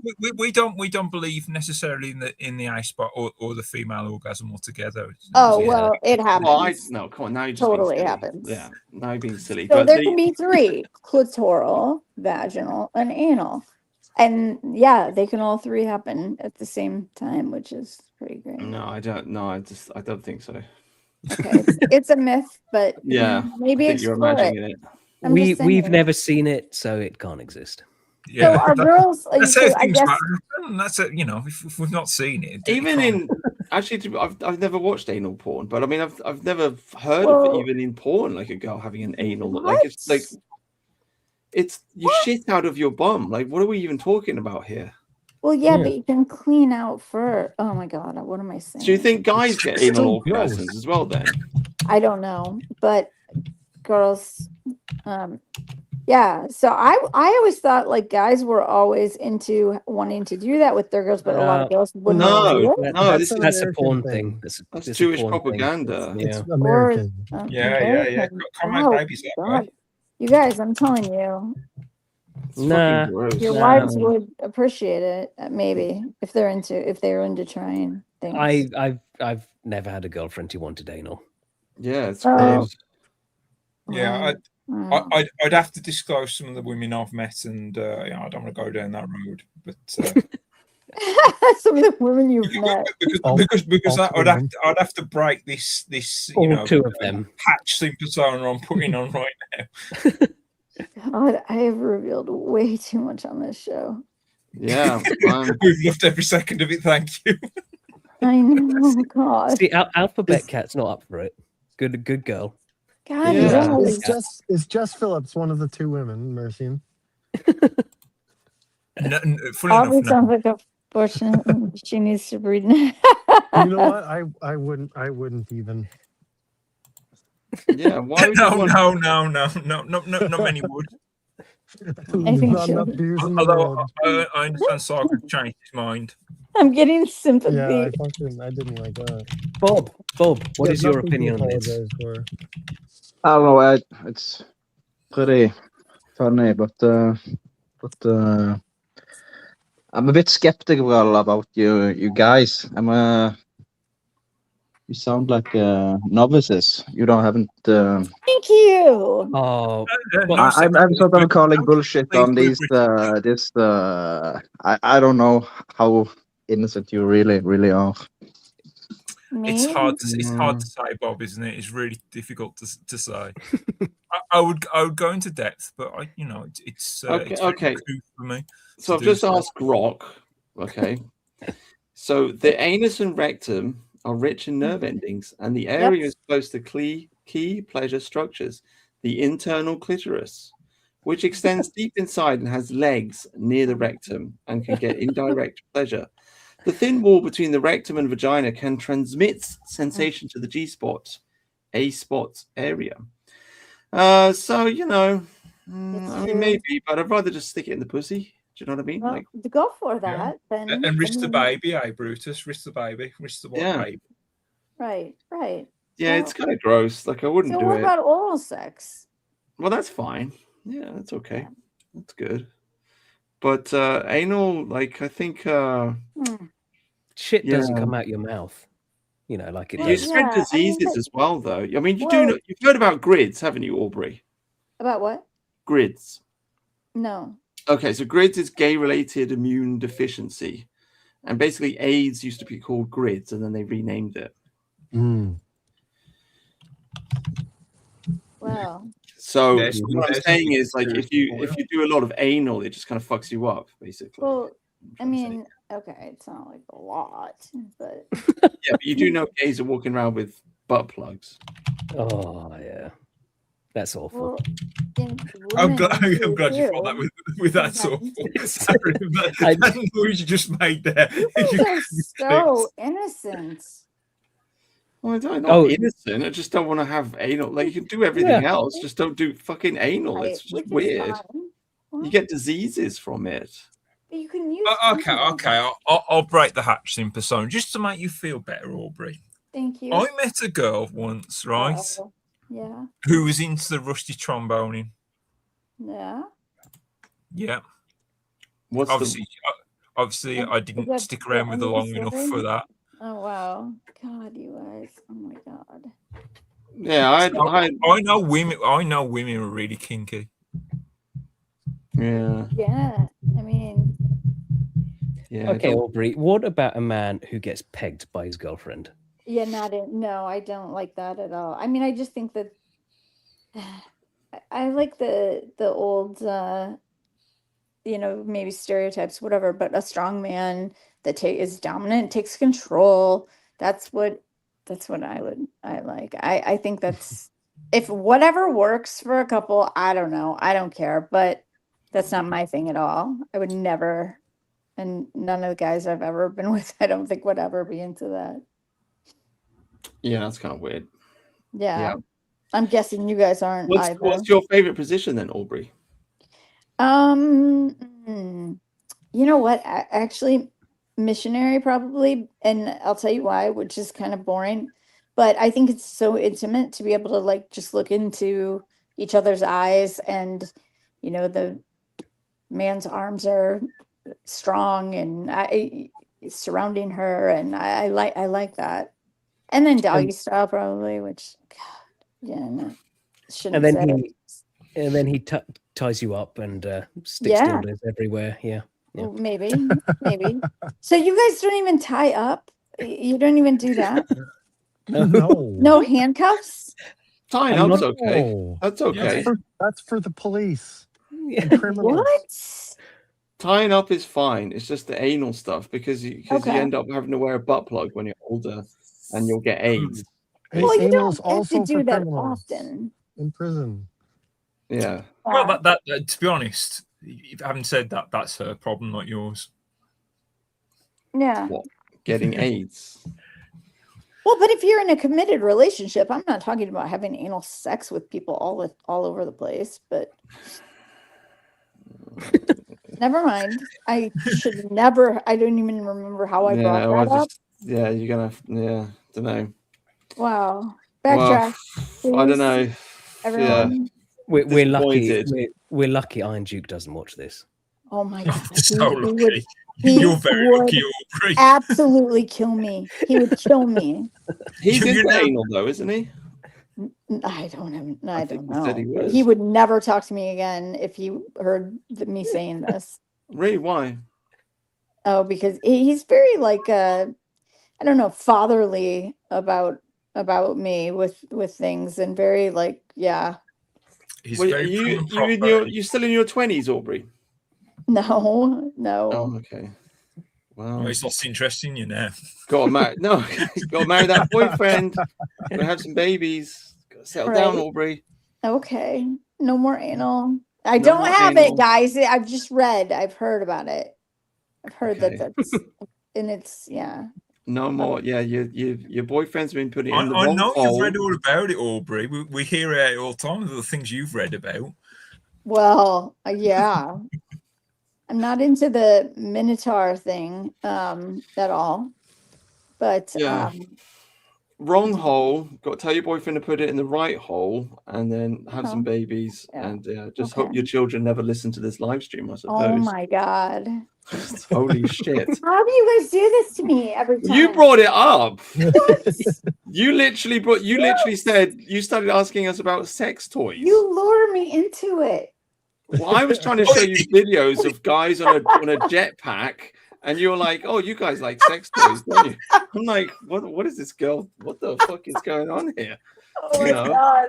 So he leaned in and followed up in this line of questioning. It was sort of like, right, okay, this is the way the stream's going. Let's follow up the inquiry on this one. Yeah, we were just curious. And it's been horrifying. Oh God. I'm so sorry to everybody and everyone listening. No, you don't be sorry to us. We're let's fine. have a- We're men of the world. We can take it. We might not Don't know have a a- lot, but we're men of the world. Yeah, we're trying to have a palate cleanse here. Let's just watch some of this. I don't have It's not in the grids. background. I don't have the grids, Zebra 6. Are you sure? Are you sure about that? I am certain. Yeah. I'm Yeah, I'm certain. just surprised. You're the first girl I've ever met who said that they actually enjoy it because most. Yeah, it's not normal. It's not normal. You're not normal. Well, they should try it. They'd see that it's not bad. I bet Brigitte never did it. I bet she was No. a good girl. She was a good girl. I'm terrible, obviously. I bet she had a bush as well. Do you have a bush, Aubrey? No. You got to Yeah. grow that. You got to grow that bush Yeah, back. No. You gotta grow the completely- bush back. You got to get it. Completely clear. Oh my god! Not even landing That's strip. not your thing either. You guys don't like girls to be like completely shaven. I like a bush. Really? Yeah, why not? What's going on over there? This No, adult I'm grown with up, Aubrey. isn't it? Yeah, I get that bit. Yeah, the whole. Well, I do understand that, but well, what about like a little bit, like a strip? Yeah, that's what I said. Landing strip. Yeah. Yeah. An arrow. Yeah. Yeah. Well. No, I don't know. I don't. Obviously, I don't mind. You know, pussy's pussy in it. But What I about just, you guys? Do you shave completely? I'm sorry, I totally cut you off. I'm sorry. maybe. I don't know. Do you shave for your women when they're going down there? I'm a gentleman, Aubrey. Yeah. I'm Yeah, obviously we're asking you questions. It's like, Yeah, want to go like the other way. I found a video of Aubrey in Japan. Oh God. I can't see it, so I don't know what you're saying about me. Is she wanking him off in the corner? Yeah, everyone's filming it. That's just the crowd just filming it. Oh, Wish have I they all could noticed see it. us? Well, this is embarrassing. Just on his way home from work. Yeah. Met her on the train. Probably don't have space in their gooning pods for that. At least it wasn't a octopus. So if you're at a party, would you pull your girlfriend or wife into a closet or a bathroom for a quickie? We don't have closets, so we can't do that. Okay, a small room. Every room. Bathroom. I did it once. I got in trouble for that. So you're not into quickies. I've heard about that, Brutus. You guys don't think that quickies are a great thing? No, that's fine. Yeah. Just not in the arse. yeah, Right, of course. yeah, it's right. all good. It's just not in the ass. Yeah, in the car, that's good. On a Yeah. beach. Car is good. The beach, sand is not good. Yeah, but you know. Yeah. That's her problem. Needs must. You know, when the moment strikes, do you have time to think it through? No. Yeah, all that stuff's good. I just think the anal stuff's gross. I think it should Yeah. just cut out. I mean, the thing is, like, there was a video. I can't find it anymore, but there used to be a video that was posted on 4chan a lot, and it was about this gay guy, and basically this guy, he said his head was just full of pornography all the time, like gay pornography, right? He just couldn't stop thinking about it, right? He's always thinking about it. So he just thought he's gay, right? So it's like, okay, fair enough.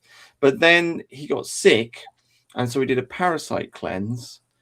And after doing the parasite cleanse, he said he just had no more desire at all to do anal sex. He was kind of like repulsed by it.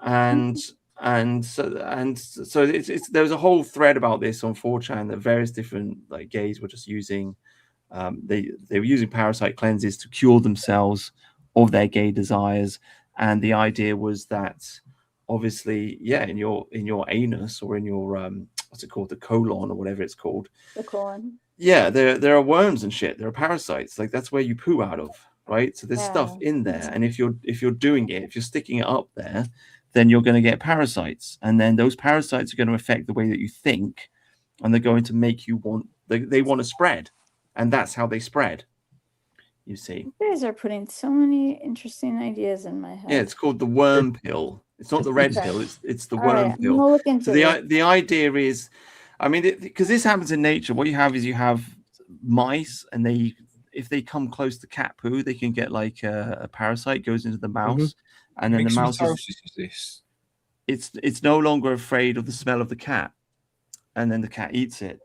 And you see what happens is once the cat eats it, then obviously the parasite that's inside the mouse is back inside the stomach of the cat, which is where it wants to be. And there's another one, I think, which convinces animals to like jump into a pond or something like that. And there's various different ones. So basically, parasites will affect the way that you think. And So who one of the knows what theories this is about done? sexual liberalism is that all these people are infected by parasites, which is why they want to go to the big city and they want to have sex with lots and lots of people, and do a lot of anal because they want to spread the parasites. That's the creepiest thing ever. Yeah, it's horrifying. It's really gross. Yeah. Basically, you're full of parasites, Aubrey, and you. Wow. Oh my god, I'm gonna cry now, guys. Oh, I'm sorry. Oh, Oh, we're only joking. I'm sure naughty I'm sure you're lovely. I'm sure you're lovely. Slut. God. Oh, I'm sorry. Oh God, no, sorry, Aubrey. Oh, we're only playing with you. Yeah. It's Just remember, vagina based. Yes. Yeah. Yes. God's That own was a prototype is vagina. God's own prototype wants you to take some ivermectin. I know. Wow. Flush them all out. Okay. Yeah. Yes. Yes, sir. We just want you to be happy, Aubrey. Okay. Yes. And healthy. Okay. Yes. Just marry your boyfriend, have some babies, and Okay. yeah, and that's Yes, it. It's all going to be fine. Okay. We're not trying to bully you. Okay. No. Okay. You just opened my eyes to many things. Yeah. Yeah. Sorry. Yeah. Closed my eyes to others. Taking a dark turn, and Yeah. Wow. It's just bad for you. I mean, I'm sorry, but like For having me the old, on. the old gays, they get like the sphincters break down, and Right. they shit themselves. Yeah. I mean, that's why you don't do it a lot.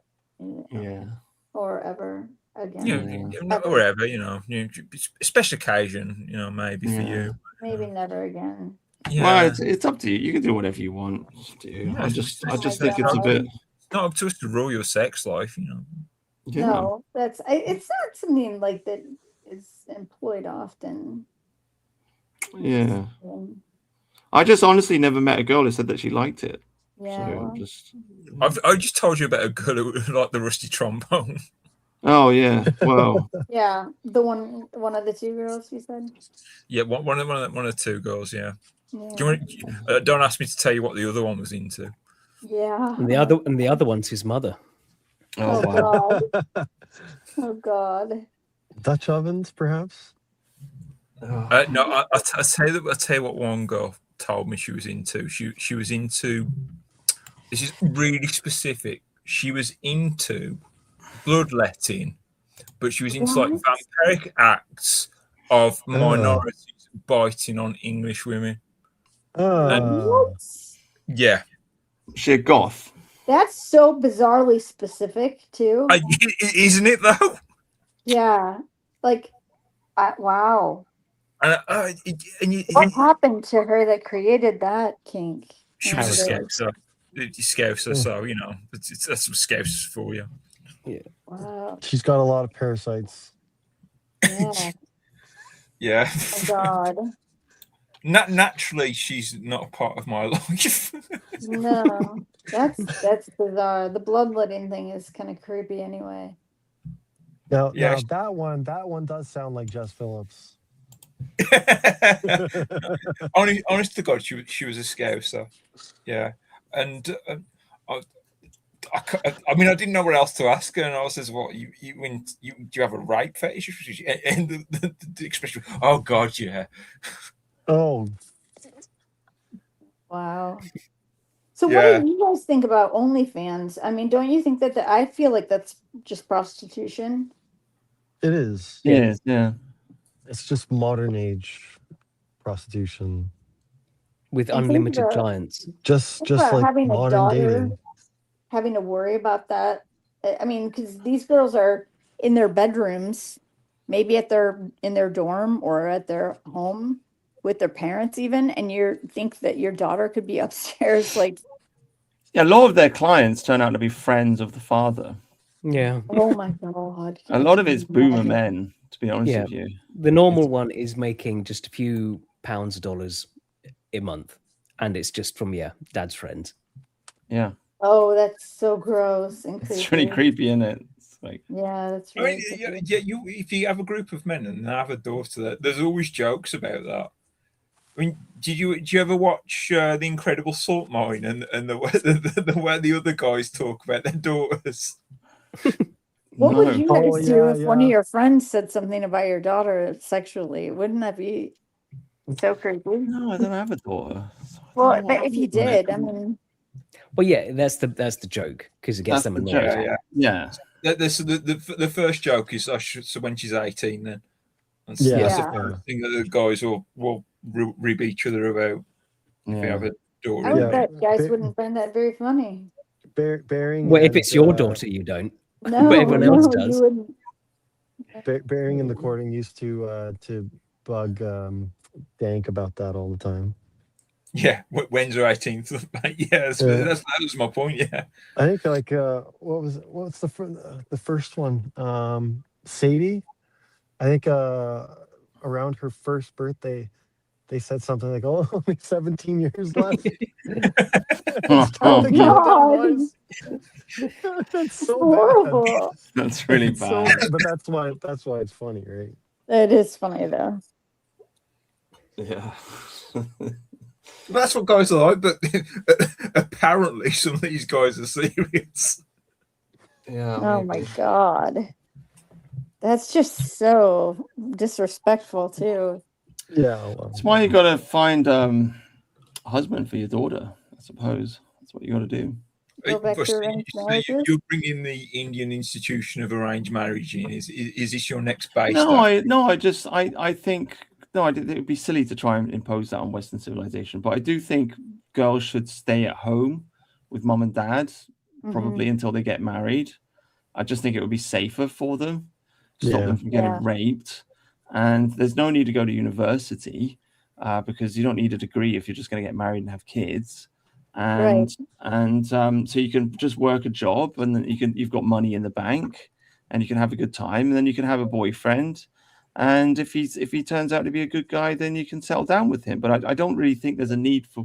I don't really think women should just be living by themselves. To be honest with you, I think it's dangerous. Right. Yeah. Especially with all these foreigners running around. Yeah. So that's kind of the message I think we should push forward. I agree with that. Yeah, boys are going to be less likely to. If she's got a good relationship with mom and dad, then they're going to be less likely to bully her or whatever. And also, I think a lot of women just get lonely, so they end up with some dickhead because they just feel lonely and they want someone to look after them. But if she's living with mom and dad, and the guy's a dickhead, she could just be like, well, fuck off. Just Mom and dad can have input also into saying, like, listen, this guy is treating you like, because girls, I mean, they can be so blinded to things. Yeah. But yeah, I think that's good advice. You do get some of these OnlyFans whores who have their parents involved in it. Oh, Parents like the girl that managers and slept stuff. with all those men. Oh, it's grim, yeah. You're That's basically pimping your disgusting. daughter at that point, aren't you? Yeah. Oh yeah. And she's trying to go now for 1,000. I think she did the 1,000. Oh, did she? This was that was Lily Bonnie Blue. Phillips, and then there's Bonnie Blue. Lily Phillips was like the first one who sort of seemed to start this Uber whore thing. Now Bonnie Blue's just taking it all. Yeah. That's really, really gross. She's got really crazy eyes as well. Yeah. She's got like proper like. What kind of parasites are going on in there? That's Everything. what I want to know. Right. I just don't even think she's very pretty. I mean, she just not, looks yeah. like a psychopath. Yeah. I used to know a girl that had crazy eyes, and my friends used to say, "Oh, I bet she's a girl. She's got crazy eyes." Of course, Bonnie Blue is a big reform supporter. But there you go. Yeah.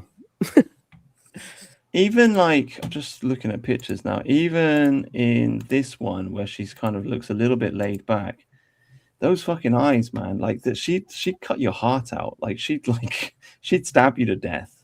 I just don't think she doesn't have gentle eyes, basically, at all. She's got very hard look. Do you think it's those piercing, like they pierce through you as well? Those bluey green eyes. Yeah, she's a psycho, man. What do you guys think about nose piercings on girls? No. No. And the worst one through the middle septum bit. Oh I hate my that. God. The septum is fucking terrible. It makes you look like a fucking bowl. Cow. Yeah. Yep. Exactly. I can't help but think I want to just tie something around that and lead you along when I see that. Yeah. Yeah. Well, I don't know why women find it attractive. Do you think it's a psychology? It's like, oh, men don't like it because I'm going to do it to piss off men? I think Yeah, some of to that. me, it seems like a dominant, insecure kind of feminist thing to do. But there is the uglification. It's like trying to make women Oh, as yeah. ugly as possible. Cut your hair short, do all I this mean, shit. that happens with rape victims. And I think a lot of, not all of them, of course, but I think a lot of these girls that are trying to transition to men, these young girls, obviously we know that there's some psychological issue going on, trauma, I would guess, in their past. But I think that I've heard of cases where women have been raped, and so then they want to de-sexualize themselves. And unfortunately, with a mind that is an adolescent, I just think they need counseling. That's what I think. Oh, of course, yeah. But yeah, Severe. they're defeminizing themselves because Right. that's the connection. They're trying to remove themselves from their feminine sexuality. Right. Exactly. From being wanted and desired in that way. And it's sad. I mean, that makes sense to me. At least where other things don't so much. But why are you guys laughing? Are you laughing? I'm sorry. I just gotta point out Bob's comment here. She's got the 1,000 cock stare. She really That's does. great. She really Oh, does. God. Very That's a accurate. horrible thing, isn't it? Yeah, it's awful. She doesn't have gentle eyes. You need to have gentle. It's all in the eyes. The eyes are the window Yeah. to the soul. You've got to have nice eyes. Absolutely. Yeah, but it's the 1,000 cock stare, and then you have the 2,000 cock glare. What do you guys find sexiest on a woman? You think eyes? Just a nice face. Yeah. Yeah. The overall aesthetic. Yeah. Long hair, nice eyes, nice face. Not Dude, brown. why do these women get married and cut all their hair off? Oh, I don't understand that. Same You thing. know way more about this subject than I do, Aubrey. You get into realms that I've never heard of. Cutting off the hair when they get married, what?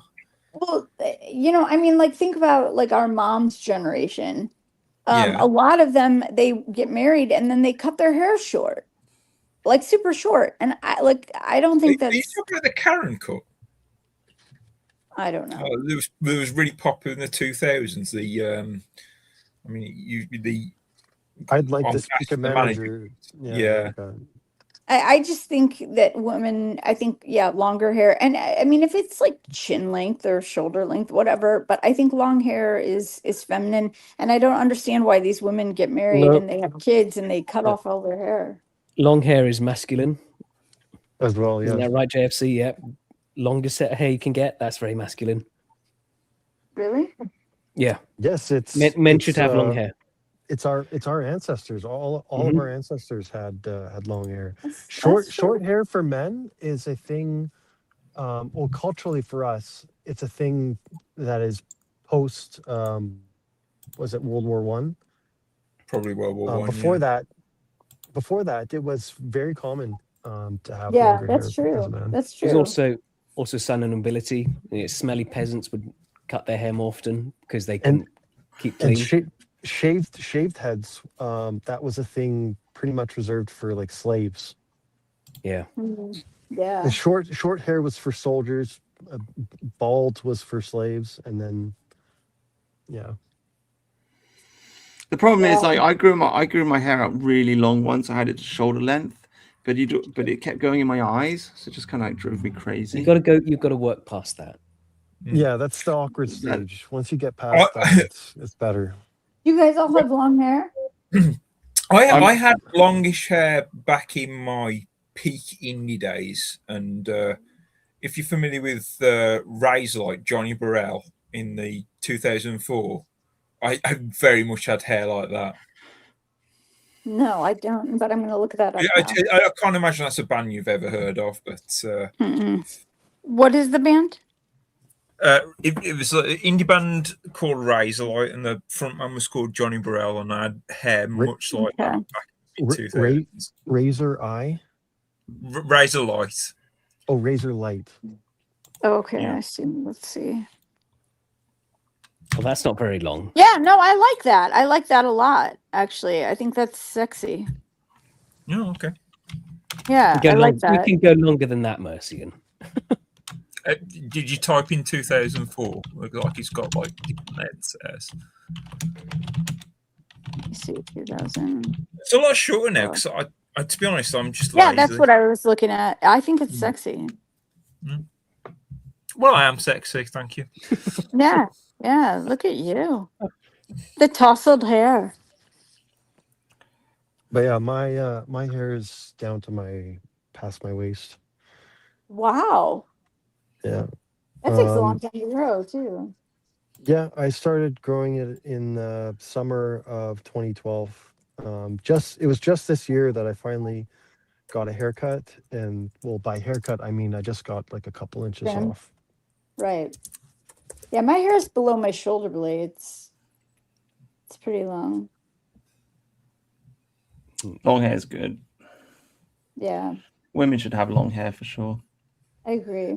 Even on old ladies, like to have like nice like old grey hair makes you look Mm-hmm. you know, more Distinguished. feminine. Yeah, I really don't understand why these grannies they get to a certain age and then they just chop all their hair off and it's just See, like that's what I'm Because they can't be talking about. bothered. It's 'cause they can't be bothered. Yeah, but Yeah. it's like you've just given up on your femininity. Mhm. An old lady with long grey hair looks wise. Yes.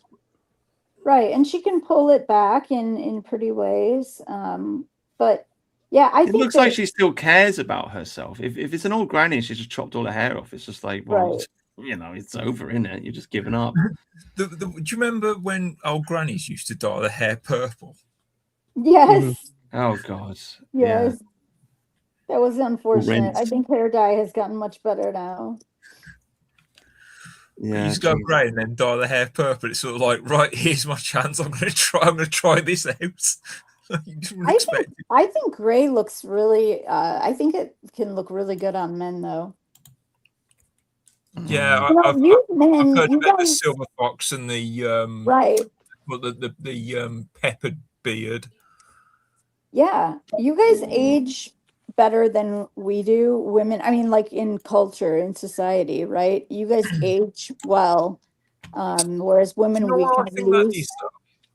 I think when men age, it's because look, as men age, usually they have more power, more wealth, and that's what women are attracted to. So that's why women perceive men aging to weather better. Yeah, maybe some of that is true for sure. But I just think you guys have a handsome kind of, and of course not everybody, but and you guys, your skin ages better than ours does typically, and yeah. Oh yeah, Lucky. middle age is kind of men's prime. Right. But like post menopausal is not women's prime. No. No, that's a nice way to say it. No, women, their value is typically in their 20s. Yeah. Peak fertility is what is truly attractive to men. Yeah. Right. Right. I mean, that's the thing. Men are attracted to women, young ladies, in their prime of fertility. But you know, there is something to be said about the older ladies that get a bit feral.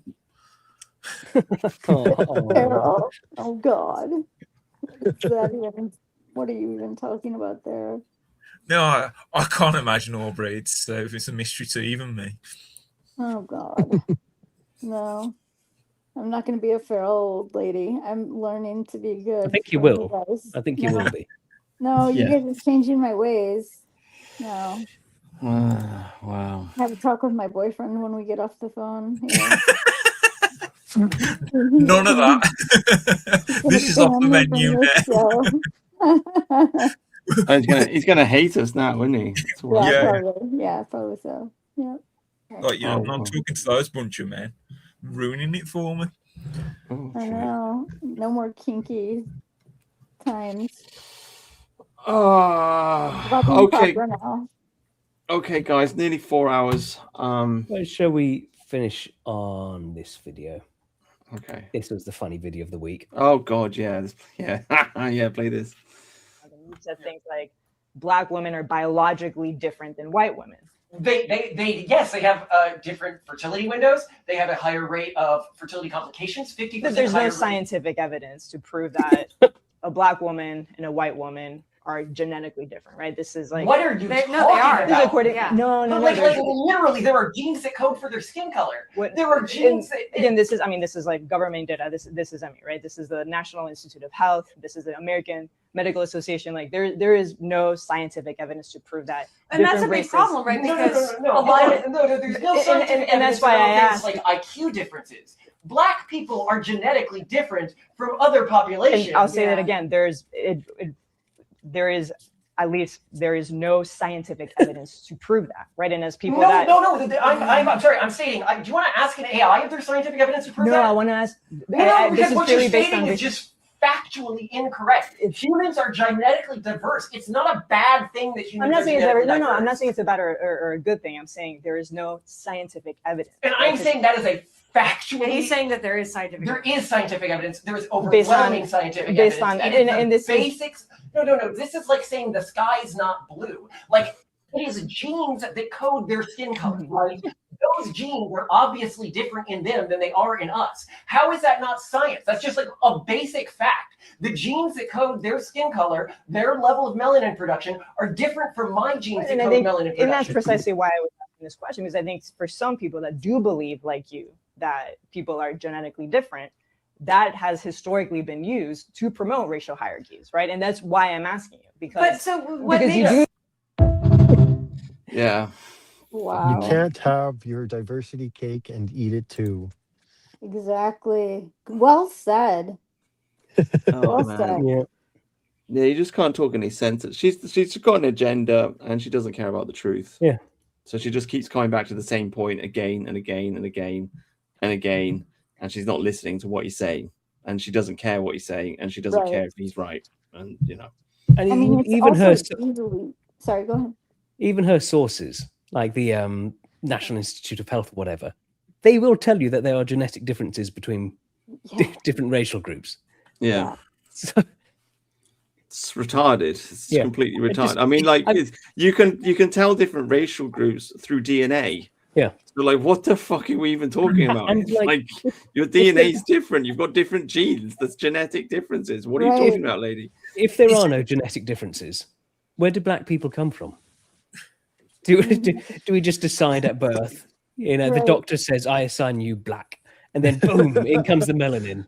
Here's the thing. You know what you call someone who has the identical genetic makeup as you? A fucking clone. Yeah. Yeah. They're all clones. Assigned felony at birth. Sign jogger. This is the way they always argue. Science says. No, it doesn't. You can't just spit those words out and make it make Right. sense. But that's what the left does. They don't actually prove anything anymore. They just make statements and that's their truth because they Yeah. say so. And yeah, pretty much how the modern world is run. Science, lefty says, science says, and everyone goes, "Oh, okay, yeah, fair enough." Right. We won't have to research that, look that up, or provide any evidence for it. That seems to be the way it is. Wait, it's Grok says now. Right. I mean, that's the scary thing about Google. I mean, remember when they had the Google, what was it? Google, whatever it was. And they had like George Washington was black. And, you know, people from Scotland in the 1700s, they'd show like a black man and a girl with red hair. And it was like, that's not true. But the younger generations are not going to know this stuff. That's what's scary is that whatever is being input here by who has the agenda, that's the truth now to people. They don't care about sources. They don't care about facts. Yeah. That's what I'm afraid is going to get diluted down of, you know, what actual. They can use AI as well, just to like make photographs of the past, and everyone's black, and people. Oh, they've won't done even that. know. They've done Yeah. that. They've pulled for it every time. Yeah. Have you guys seen? So again, I'm into like crime stuff, and they have now these videos where they're taking crime victims, and you get to have a victim impact statement at the if somebody's found guilty, right? And so Right. the family of the murdered person can come up and tell them, what it's done to them. Well, now this trend, I guess, is starting where they're making videos of the person that was killed. So it's like them talking. Oh yeah. It is the creepiest. Like it made me literally have the hairs like stand up on my arms. It was so creepy They did watching a that. stunning Charlie Kirk AI thing at his memorial, didn't they? Oh, I don't know. I haven't Oh watched God, it. yeah, that I was so didn't. weird. I didn't want to That was watch so it. fucking weird. It was like a few days after he's dead. That was- oh my God. I hate that. That makes me sick. Oh, that's weird. I never once even heard again, of that. yeah, and once again, it wouldn't surprise me if there's not a donate now button on anything. Honestly, Right. it might as well be like that at this stage. One of these That AI, is. these early AI companion sort of things, it started from a woman who just put in all her text messages and emails with her dead boyfriend into like Yes. a thing, and started Yep. so she could just keep talking to him. And it's really unhealthy that you just sort of trapped like in that. You can't ever move on and accept things. Well, you know, one of the worst things about AI, apart from everything you've said, Tharium, is that most AIs, that they've taken on this sort of anti-white, the whole, and they've been trained on this stuff. I mean, Elon Musk says the Grok is the only AI that hasn't been trained on that. Grok still has some anti-white bias in it. Even Grok does. Yeah. I mean, Grok pissed me off once because I kept on asking about the amount of people at the Tommy Robinson rally, and it kept spitting out the official statistics. And I was like, I kept arguing with it. It's like, no, you got to see eye to eye with me. And then Grok was like, no, and it was using all the leftist talking points. I was like, Grok, you're letting the team down here. I have a new Indian coder. He has told me the way. Right. Like, I just want to say I'm sorry to everyone for pulling the quality of the show down. I totally did not mean to do that. It's all good. It's been a pleasure all the way through. Oh my gosh. This used to be a highbrow show. I know. What has it become? Yeah. I'm very sad now. It used to be a sausage party, Aubrey. It used to be a sausage party. You've ended that streak. Oh God. Well, yeah. Oh boy. I don't even know what to say anymore. I'm sorry, everyone. You're fine. No It's been judgment. fun, but yeah. Oh God. Yeah. So I'm gonna shut the stream down. Okay. It's been great talking over. I've got a headache now. I've got to be honest with you, but I'm just talking for too long. It's like, but I'm gonna be. I've got to talk to Flynn tomorrow morning. He wants to have a chat with me, so I'm gonna be doing a chat with him tomorrow morning. In the morning. I'm not A chat sure. with you. I was coughing my head off at the time. Hey. Oh, a chat with who? Sorry, I was coughing Flynn. my head. Flynn. Yeah, remember he left our chat group. 'cause The he was Aussie guy. upset. The Aussie dude. Wants to have sex with Nigel Farage. Anyway, anyway, I'm going to be talking to him tomorrow morning, and thank you everybody for coming on the show, especially you, Bob. You are the number one legend of the show. Yeah, he couldn't stop talking, could he? He just can't shut that guy up. Thank you. He has a few beers and he just goes on and on and on. Won't shut Yeah. up. Starts telling us all about his sex life and everything. It's terrible. But anyway, there you go. We'll see you all next week. Thank you for listening, and good night, goodbye. Cheers.